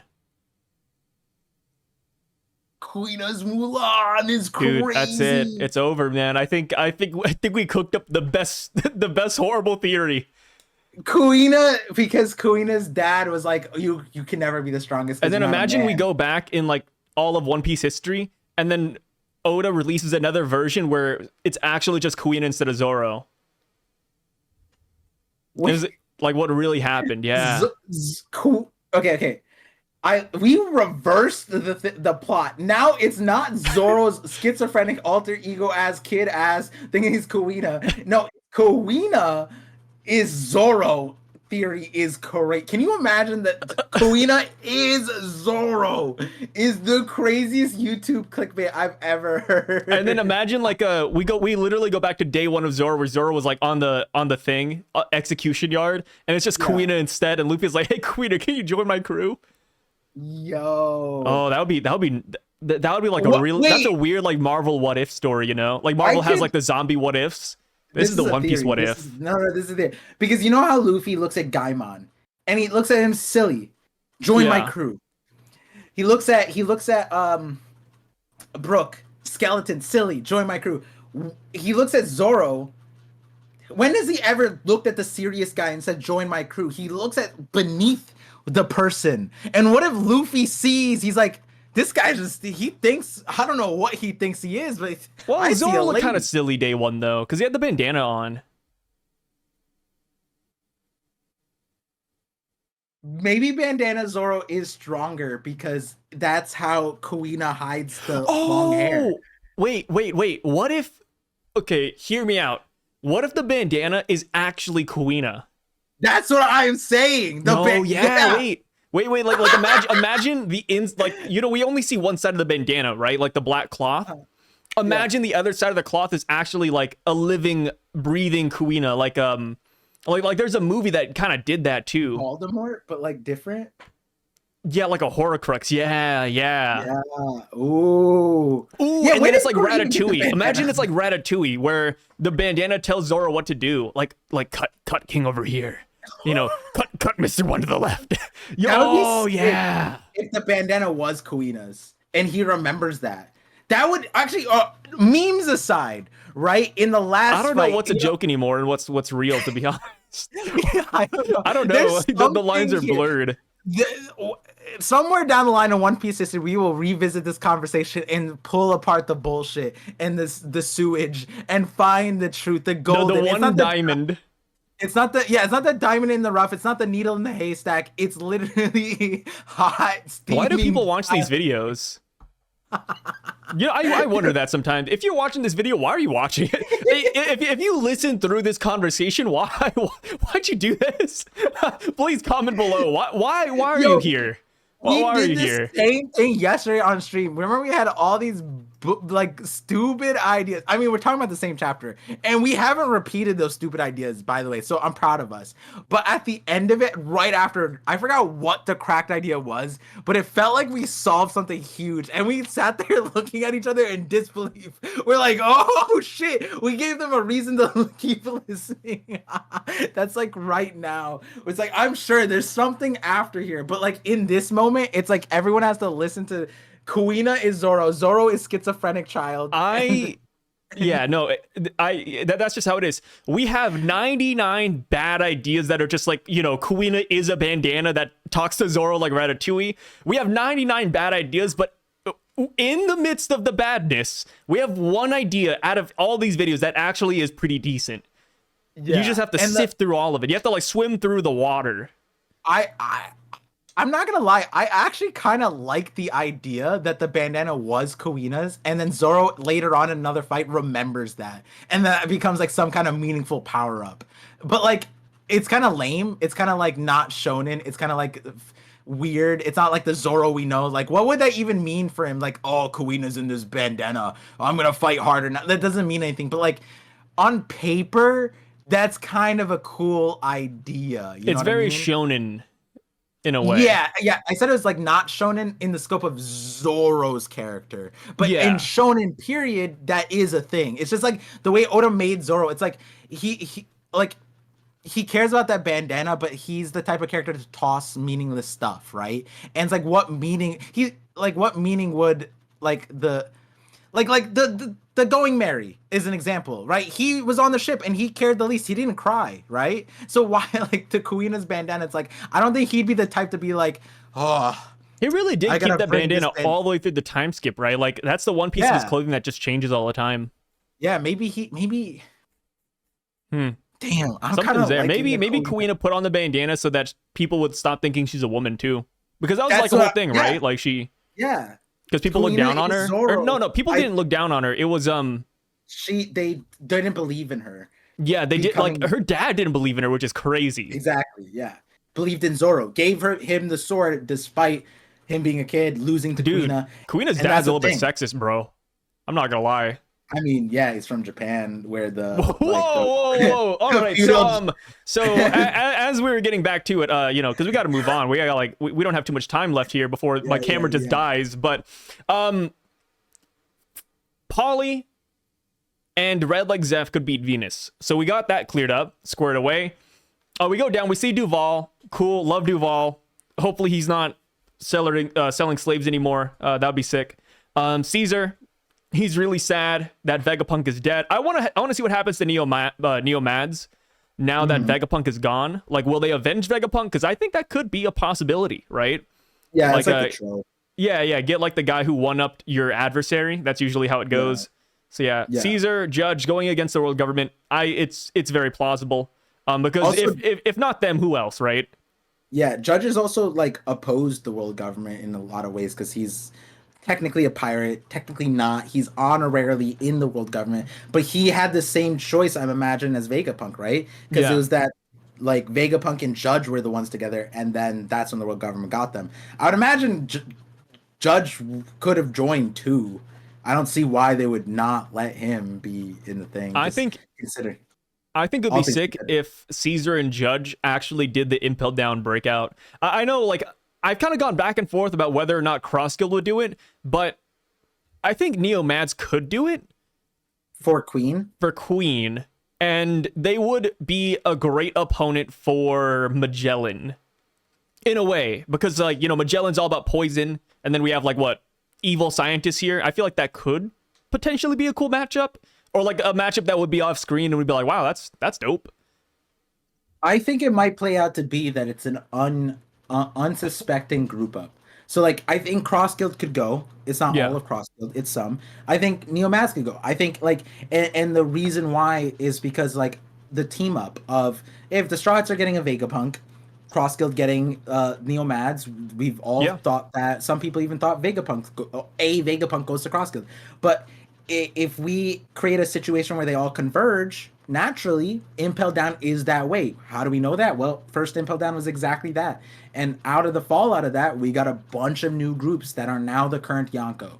And it's like, if we're if we're running it back, why not do one and the same thing, which is like have Caesar, Judge go there, Buggy's there, Crocodile's there, whatever the case. They meet up with Doflamingo, Queen, all that, and they group up. That would be a force to be. That would be the Rocks Pirates again. You know what I mean? And that's And then it would be a beautiful also. Comeback with Galdino, Buggy, and Mr. 2 because they were good friends. They were good friends. Like Mr. 3 cared so much about Bon Clay that he was willing to save Ace. He was like, hey, like, I don't want Mr. 2's sacrifice to be in vain, so he actually helped Luffy not up to the execution platform, but he helped Luffy by getting there and giving Luffy the key. So it's like, yeah, like they have the camaraderie, man. Like if Mr. 2 were broken out of Impel Down, Mr. 2 could join them for a little bit until he sees Luffy again. Kind of like a Boa Hancock thing, where Boa is probably going to be sailing until she sees Luffy. Mr. 2 is just universally unhated. Yeah, he's unhated. Like in the verse, anybody would accept him. Even if Crocodile knew he sided with Luffy at a certain point, you know what I mean? Even if he knew that, he would be like... Because Crocodile respects power too, right? Yeah. Like he knows Bon Clay isn't weak. Yeah, and Bon, nobody, like the dude's still surviving. He's likable, right? Like, to a certain extent, the headcanon is Bon Clay got away with impersonating Magellan, and he's now the queen of level 5.5. Like, how do you do that? That is the craziest in prison. Like doing one of the most like problematic things, turning into the warden is wild. But I was thinking about it. Mr. 3 is honestly he's really cracked because like if the idea is Neomads goes under Cross Guild, the problem is always we're seeing it with the Gorosei. The Gorosei are poor retainers for Vegapunk. They have no ability to retain what Vegapunk is doing to police him. Yeah. Saturn is supposed to be that guy, and he failed miserably. Another example of that is Big Mom and Caesar. Big Mom has no scientific thing, and Caesar just spent it on women. Big Mom had no idea. She had no retainer, which is technically the case with investors. Investors, they invest in a startup. They hire experts and retainers for that. Retainers is a aggressive word. That'd be like more of a mafia version of it. But like if you're thinking Breaking Bad, they're retainers for Walter White. And so Mr. 3 is a great retainer for Neomads. I think that he would be perfect. Like, well, Crocodile, it seems like they're messing up this, and this, and he'd know everything. My man was cooking up hear me out too. So since we're doing this, like, think about Neomads going into Impel Down. Not only would they get Queen, but they'd also get Weevil. And by getting Weevil, they would get Miss Balkans back, which would be the OG team of Mads. Minus Vegapunk, of course. Rocks, it's Mads, solid, dude. Yeah. We'd call it Rads. It's solid. Yeah.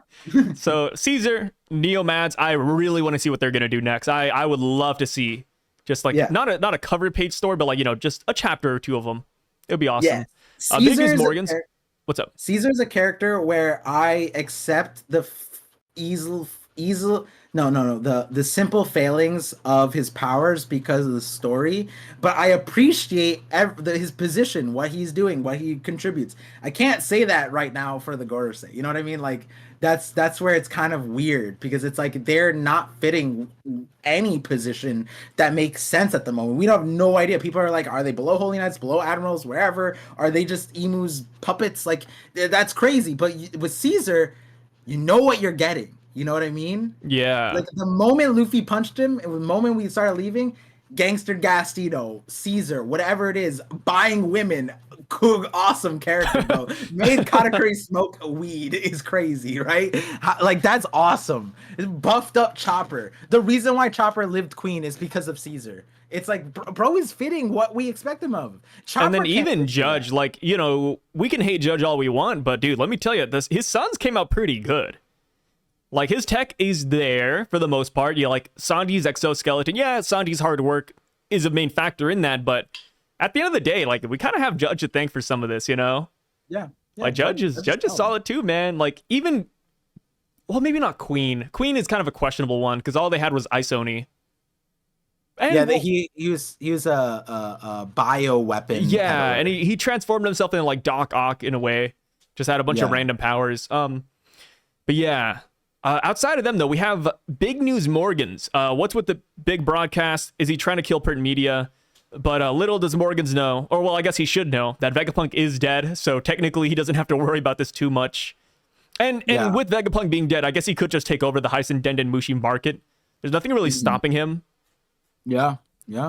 But now on to the final parts of the chapter. We got the Straw Hats fending off Saturn. We kind of touched on this a lot already.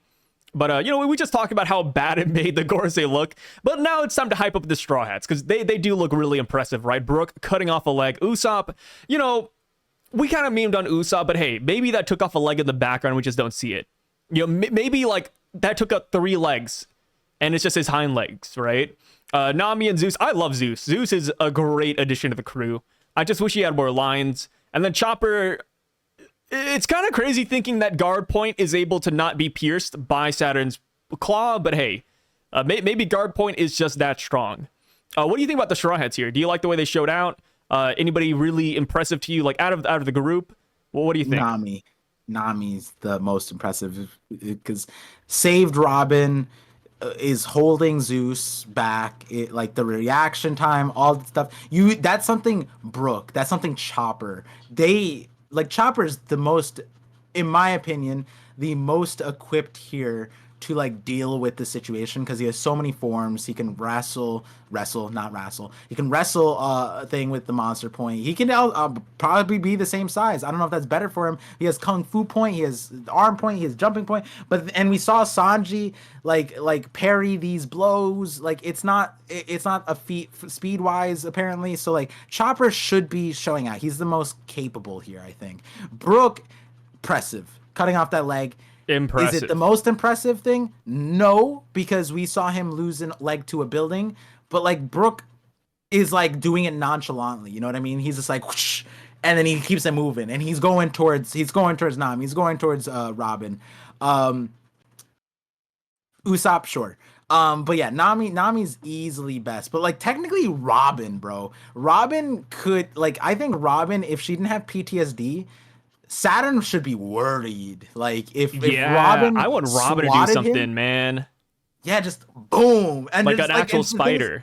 And we've seen her spam that. You know what I mean? Like, just imagine just 2 legs coming out to pop, pop, pop, pop, pop, pop. Try regenerating from Robin's feet, bro. Or Crazy. like even then, it's like maybe Robin sees him regenerate, and she's like, "Oh, so we can't cut off these limbs. He's just gonna keep on coming back." So she just does a clutch on him, and she just doesn't let go. Like that would be sick. Yeah. I need Robin to pop out of this PTSD. Like. A chapter, sure. Next chapter, I want to see Robin confront Saturn and beat him down.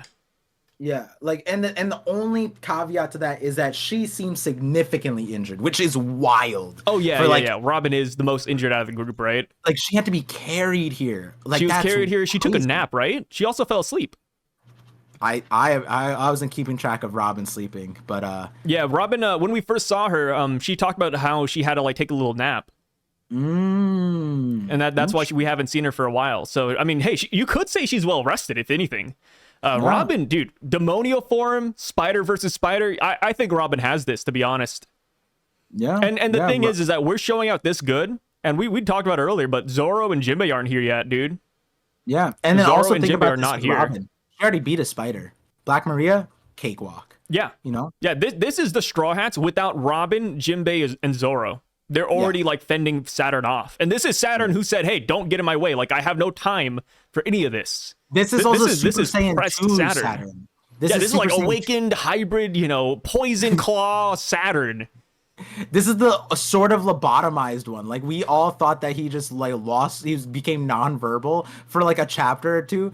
And then we found out it was telepathy or something, I guess. And I guess he was just locked in the Discord call.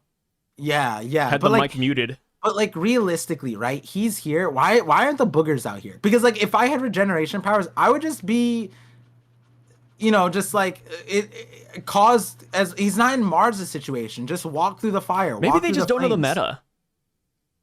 Maybe they're not min-maxing. They have bad macros. I'm not too sure.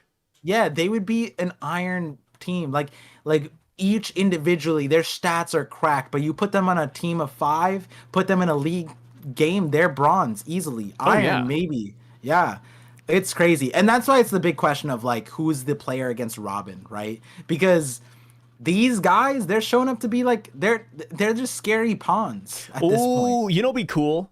What? Imagine we get like the inverse of that, right? We see the world government side of the chessboard, and actually all 5 of the Gorosei are players. Like they're not even like fighting pieces. Like that would be cool, right? Like, and then they have Emu as the main piece, and then they have like the Holy Knights all underneath. See, yeah. I would like that. I think that'd be pretty sick. Like the Gorosei aren't known to be fighters. They're just, I mean, they are fighters. Like they're not weak by any means, but they're not like the pinnacle of power. Like there are stronger people on their side than them. I would love that. But also, like one thing about the pinnacle of power, Akainu is mentioned here. He says, Nico Robin, the woman Akainu let slip through his fingers, that impotent fool. And it's like, wait, what? Like Akainu, like I sometimes forget that they don't know that Kuzan is the one who let Robin go multiple times. Yeah. And it's like, dude, Akainu's catching the strays. Like, brother, Cypher Pole, what was it? Like Cypher Pole 5 or 7? They were the ones leading the charge on Ohara. So why not blame him? You know, blame Spandam's dad.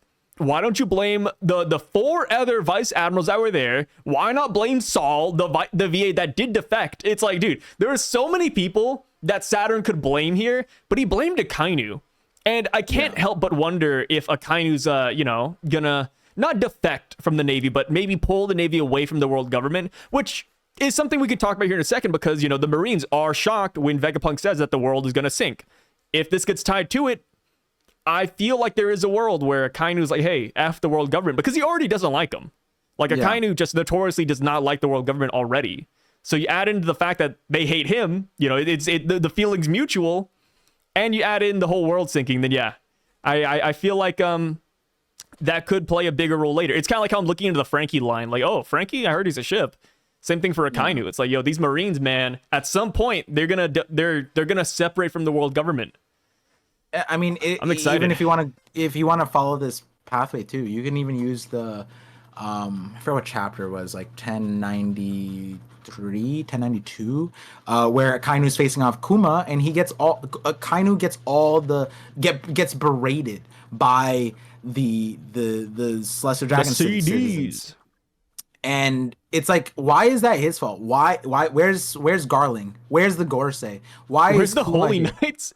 Yeah. God damn. Where's that? Why is that Kainu's fault for that? He literally came here from nowhere and showed up, and yet these bozos were there.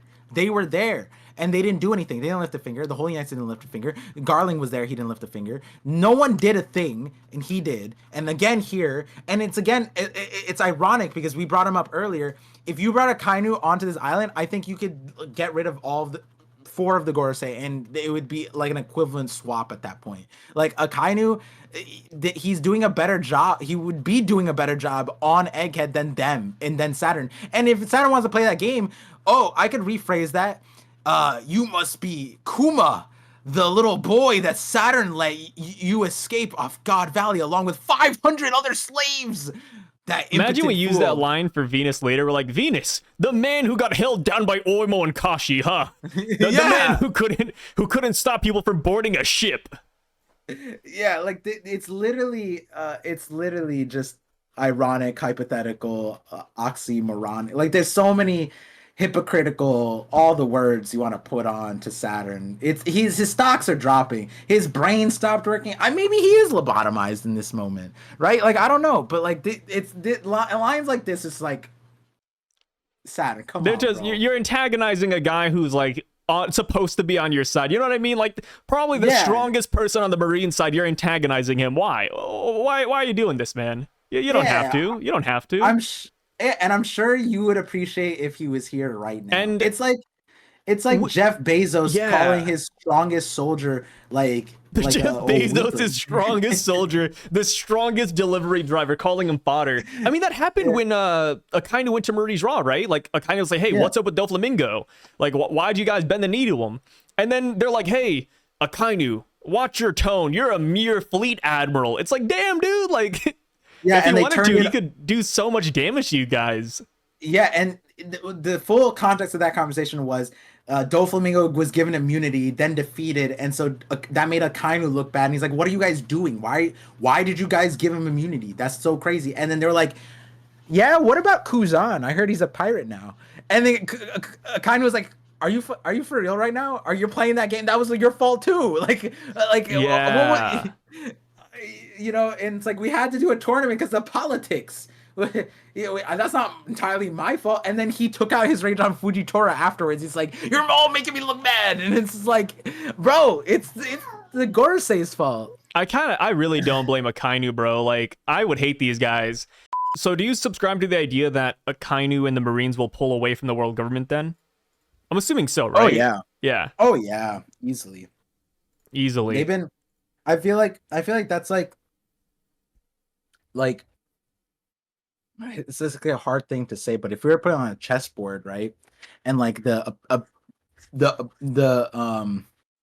pieces had an ability to independently choose, then like without like a mind control type of thing, without like some kind of hostage type of situation, without a gun to their heads, I think the chess pieces would turn around and be like, "Yo, you guys are bad, like players, right?" It's bad like bosses. yeah, the way they've been playing out Egghead, it's as if they were playing against Robin, and I'm not saying Robin is the mastermind here. Let's say Vegapunk is the mastermind. Vegapunk is Magnus Carlsen compared to these guys. These are bozos like compared to them. Like Vegapunk fooled Mars with a normal Dendenmushi in the sky. Imagine being taken down that way. And then like think about Akainu if he had read that report. If Saturn, if these guys were his employees, right? He was so harsh on his admirals because they had to fight like the Revs ambushing the place with kings and celestial dragons, and it's like, yo, what are these AoE admirals supposed to do with a bunch of VIPs? Like they can't fight. And the thing is, the Revs were using the entire like chaos as their shield. They were like, you can't hurt these people or the buildings, but we can. And then you just have Morley throwing like the ground at the people, and it's like Fujitora meteor, and then Ryokugu's by himself, and he's just like, so I had to fight the meteor man, his spamming his ult ability guy, and then these guys are throwing celestial dragons, and the celestial dragons are yelling at me too, all at the same time. And so if like Akainu read the report of Egghead and he saw what happened with like the Gorosei going up, I think he would laugh. I think he would laugh a little bit. He's like, that couldn't be me. You know what I mean? Like, I think there's so many moments on Egghead. You put Akainu in place for one of the Gorosei members, and it literally would be weakling. You know what I mean? Like, it would be, Akainu would laugh. And the thing is, we had Kizaru here, right? But Kizaru was only pitted against Luffy. Everywhere else, he was unstoppable. There wasn't a single, like, he had the same lineup, right? Nami, Usopp, and someone else. Like and Kizaru instantly had Usopp in a chokehold. Oh yeah, and then even Franky couldn't land the blow because Kizaru was just too fast at like leaving. Yeah, so like, which is kind of funny. I still think back. I think that's gonna be really funny in the anime. Like Franky's just like, radical. Where'd he go? You know what I mean? Yeah. It's like a good gag. And so we have like that parallel right there where it's like Kizaru actually did perform better. As long as it wasn't against Luffy, it's fine. And the thing is, we're putting the what's it called? The Gorosei in all these scenarios outside of Luffy. And I said it before, if Kizaru is willing and able, well, I think he's able, but I don't think he's willing, which is why he's sitting down. And if he was willing to stop this broadcast, I could think of 100 ways that he would be able to do it much better than Mars. And I'm not saying it's because, yeah, he's a light human and he has that ability and super fast, but it's like 5 Gorosei combined. And they're just like, well, that was a fraud. That was a fake Dendenmushi. I guess we're shit out of luck, guys. Should we just blow up the place? Like, that's literally what happened in this chapter. It's just like, Mars just kept quiet. They were like, hey, what happened? And he's like, yeah, we're kind of screwed. And then they're like, since we're screwed, do we just explode? Like, is that the only option here? Could you imagine if that was like the admirals? Like, they would have more options. You know what I mean? It's just wild that we're at where we're at with it. But yeah, I kind of didn't deserve that line. I'll say it. Yeah, he didn't deserve just a random stray. Yeah. So last parts of the chapter. York and Mars are still looking for the Dendenmushi, which is why I think that they will end up finding it. I think they'll find it at the very end, and then they'll manage to stop like the last bit of information Vegapunk wants to let out. But for the most part, I think Vegapunk's message it's already done the damage, right? With one word alone or one line alone, it's already done so much damage. But I think they will stop it at the very end. Will that matter at that point? Who knows? But we'll see. We'll see. Yeah. So Vegapunk says that the world is going to sink into the ocean. Oh, go for it. Go for it. What do you got? Oh, no. I think I was thinking, what if Vegapunk at the end, the last words he gets out is, "The One Piece is real," and you get that again. Oh, wait. No. What if he says, "My hypothesis on where the One Piece is," or what it is, and then right before he drops it, that's like the next, that's the next mystery. Yeah. That'd be cool. It gets cut off, so Vegapunk knows where it is, which is something that we thought would be probable. And then, but then it cuts it off. But it also substantiates that the One Piece is real, so it gets off the effect that Whitebeard got. It concludes the Ohara thing, it substantiates all this messaging would hopefully ultimately substantiate what the Oharans did in the world's eyes.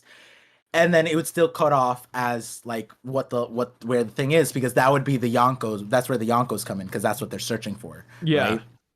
So I could see that with something about the One Piece at the end of the message. What if he knows who the man marked by flames is? Because we're guessing Saul, Rocks, Shiki. People are throwing out a bunch of options. What if Vegapunk's like, by the way, the fourth poneglyph is with my good friend, and then it just cuts off, and then we're led to believe it's Saul, but it could be somebody else again. Like the another Vegapunk. Yeah, like another Oda Blue Kid. Ball or something. Yeah, it's Kid. That's why he's red hair. Oh my god. Yeah, perfect. The world's sinking. We already kind of talked about this before too, but this isn't something that was super surprising. Yeah. Like the minute we saw the Noah's Ark, the minute we saw Aqua Laguna, even coming into this arc, Lulusia, right? We already saw instances where the world is actually sinking. So this isn't super surprising. What I did find surprising, though, that this is Vegapunk's message. I thought it was going to be all Void Century related, but the fact that he's able to induce this much panic right away, I like it. I think it's effective, right? It gets everybody up and moving. Because the way I saw it, too, is hey, if Vegapunk just dropped Void Century info, hey, Ancient Kingdom name, Joy Boy was this guy, and then the world government took him down, that is something that not a lot of people would take action to. Yeah, the revs, they would be fired up, right? Some civilians, maybe some tribes, oh my god. But if he just dropped Void Century info, maybe half the population wouldn't care. They would take note, but that would be it. But Vegapunk saying that the world is going to sink, that is an apocalyptic event. Everybody has to do it. Even if you don't care about the Void Century, you have to do something about this. And I think it's very effective in that way, and I really enjoyed it. Is it the most shocking plot point? No. This is, like I said, this is something that a lot of people already believed in, that the world is going to sink, because we have a lot of instances of that. And now you said something earlier too. You said that you don't think that this happened in the past, right? I think it did. So we're on two very opposite ends. Do you want to explain why you want to? I mean, obviously we're limited for time, but do you want to, hit the key points as to why you don't think this happened before? Yeah, we're just addressing the part earlier. I like the perspective of actionable. What would be actionable for Vegapunk to say his message? And I like that, because when we were thinking about what the truth of the world is, I would argue that a lot of the ideas, including some of my own, they didn't result to an actionable consequence for the world to do something about, which is why I it was it could be anything. That's why I was saying, for the readers, for us, this truth, it might not be that much of a crazy thing for us, and that's why I was saying it could literally be as low bar as the world is round. That's how low, because the message isn't for us, and that's kind of what I was thinking, that it was for the people. And if it could just be the world is round, but that's not an actionable thing. The world is going to sink is a new thing for us to know. Yes, a future event is going to happen. It's going to sink. It confirmed it for us. Is it the most surprising thing to happen? No. But for the people of the world, it is. And that's the important part. The other part is, for the people, now they have a reason to mobilize. They have a reason to take to ships. They have a reason to care about getting off their island. They have so many reasons to think that like their status quo, their peace of mind is not safe. It's not the Marines stationing bases on your thing. It's not the heavenly tribute, the world government protection. That doesn't matter if the world is sinking. So now Vegapunk sparked them into action. The main things is like, is this a surprise to the Gorosei? We need the Gorosei's reaction. I would imagine next chapter has a bunch of that. The other part of it is this, what you asked is like, why I think that it's something that's going to happen rather than something that already happened. The nuance that I have there is less so that like that a flood, not that a flood never happened. It's more like what's about to happen to the world in terms of the sinking into the ocean. This is the first time it's going to happen in that regard. And I guess like what I think would make sense to explain it, or the easiest way to say it in the short amount of words, is that like that there was just less water. There might be a situation that the water level was rising over time, and like right now it hit a stalemate. It hit like a balance, an equilibrium of some sort, and like the Gorosei and Emu, maybe they, and that's the other thing, we don't even know if it like if it's the Leloucia stuff, if it's the Mother Flame. We talked about it earlier, how it kind of doesn't make sense for it to be that based on what Vegapunk was saying, because the other part is we have to recognize that Vegapunk already prepared for the world to be flooded 4 years ago. He said that he already wanted to have Cloud Island for his brain, for everything. Back on Punk Hazard, he said that that was always his plan. So it's kind of interesting. And then Iceberg came to this conclusion without the Mother Flame stuff, right? Aqua Laguna is happening. Leloucia is the first event in 800 years, at least from what we know, first time in recorded history. So we imply Enies Lobby's the last time, right? But like the idea is that Iceberg already saw that it was rising, already saw the problem. Leloucia hadn't happened yet. He already planned to do all that. And you can go through so many examples. Like even you can pick apart Wano a little bit. And it's like, it doesn't necessarily make sense for it to have been flooded over and that being ocean water, because the water in Wano is all fresh water. And that was emphasized so many times, that the walls grew and then water came in. And all at once almost. So we don't know the nuance of what the flood is. We don't know what's causing it. And that's why it's really hard to say like what's like to have a full reaction off of just this, because like we have to get the Gorosei's perspective, the people we have to know. But if Vegapunk doesn't tell us a cause or a solution, then we can't really get too much of this, other than like what you were saying. There have been blueprints, there have been clues, there have been footprints all over that there's some kind of aquatic focus here, fixation on flooding, Zunishas, the red line, all that stuff, Tequila Wolf, right? And the question becomes like did those things, were those preventative? Like were those things because they knew that the world would eventually flood, or were they built that high because they already existed above the water, right? Like there's so many things to play around with those ideas, and it can be one way or the other. I don't know which way I'd lean. Tequila Wolf is another interesting one that we talked about on stream yesterday. And so when it comes to the sinking part, I think there's like another thing where it's like, I talked about it in my Godfather Shanks video, how the reason why I think that Shanks is the underworld emperor, specifically most of his territory is under the water. The conclusion I came from is that helped me come to that was the analysis of the Roger pirates, of what the Roger pirates who knew about the Void Century did afterwards. And I'm looking at Crocus and I'm looking at Rayleigh.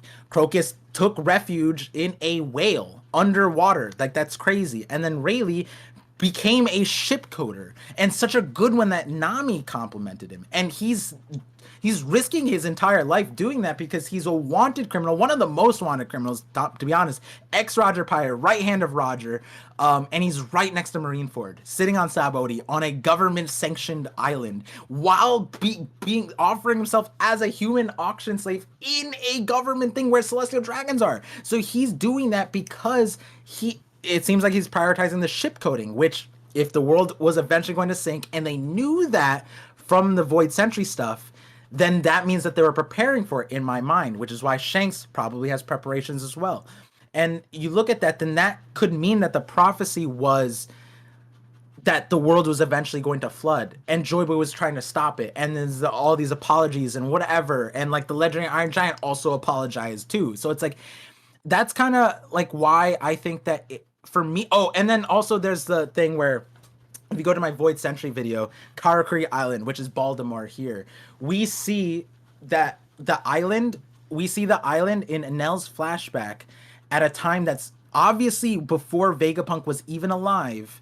So and it's when Vegapunk's alive, it's been frozen so hard that Vegapunk couldn't fix it. He couldn't fix it. That's how much of a winter island it is. It's a wasteland. When Franky went there, they were like, yo, like this is an abysmal living situation. And the thing about it is that in Enel's cover story, which I analyze in my Void Sentry video, we see Karakuri Island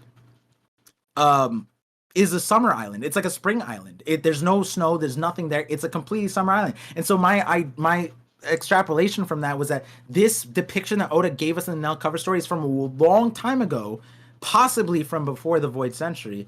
And the thing is, when you look at the island, there's water around it. So if the world was, again, this is off of a theory, but when we see that, it's like maybe it was that the water levels rose to the point that they're at now, and it wasn't necessarily that they were flooded over. Now we could look and maybe say that it was flooded over, but like there's so many other things that doesn't make sense. There's so many things that don't make sense in a lot of the ideas, even my own, which is why we're missing some things. I want to know the Gorosei side. We need to know what side of the world government was on. We need to know if Joy Boy was a problem in that regard. Dance powder is something I looked at too. So it's kind of like, I don't know. I feel like my instincts just tell me that it wasn't that the world was flooded in the capacity that Vegapunk's talking about in the future.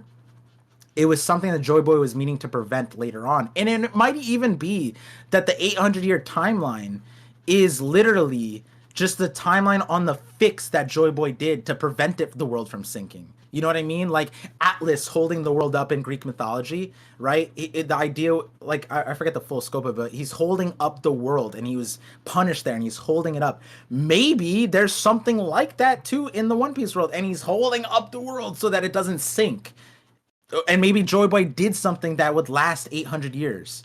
And maybe it's going to fail soon and Luffy has to fix it. Maybe that solution was the red line. Maybe that solution was, I don't know, something else. And so it's kind of weird. I feel like Joy Boy might have put a stop to things.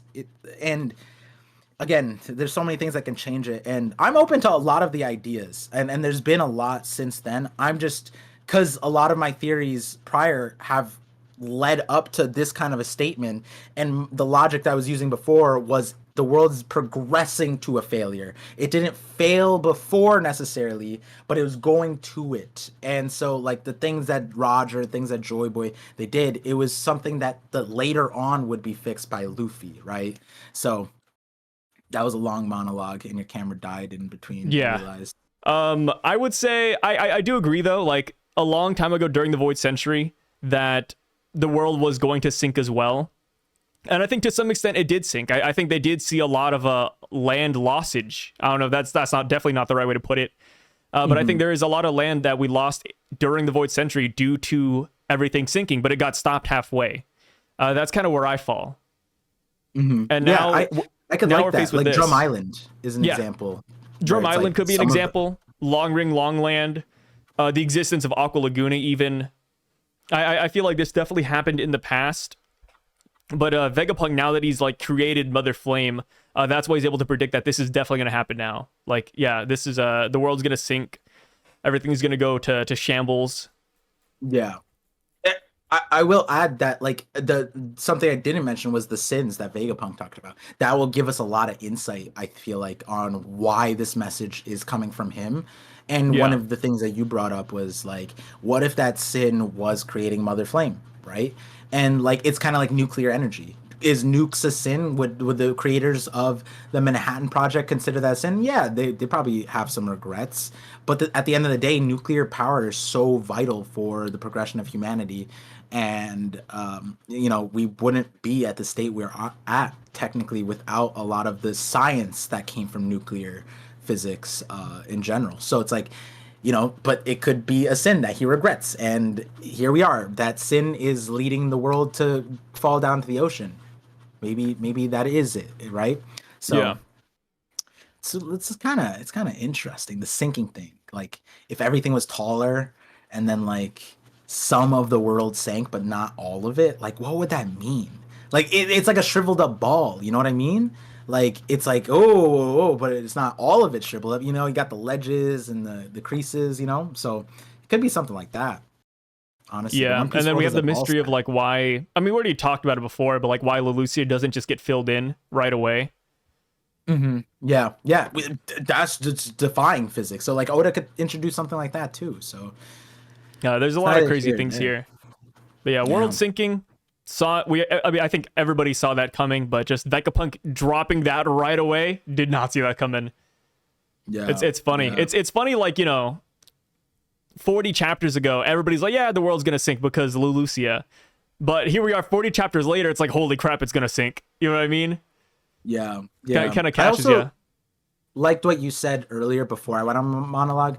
The specific thing, like this is the message, and like that's significant because again, like there's so many things that we thought could have been said to the point that we were like, we could get a lot of things, so many things. But he said, "I'll cut to the chase," and then said that, meaning this is what he wanted to say.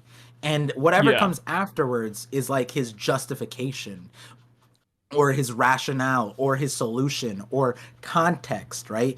This is the main thing and everything else is extra. And so that's not saying that the extra isn't valuable. It is. It's just like this is the thing. Out of everything he could have said, we all thought like 9,000 different things in the One Piece community, and boom, here it is. The world is sinking. Yep. It's wild. And you know what else is This sinking? this call. This call, because my camera's dead and we gotta go. Definitely push past the limit there. But hey, any final words, Par? If break week's next week, then we won't see you for a bit, but we'll see you guys after 11:14.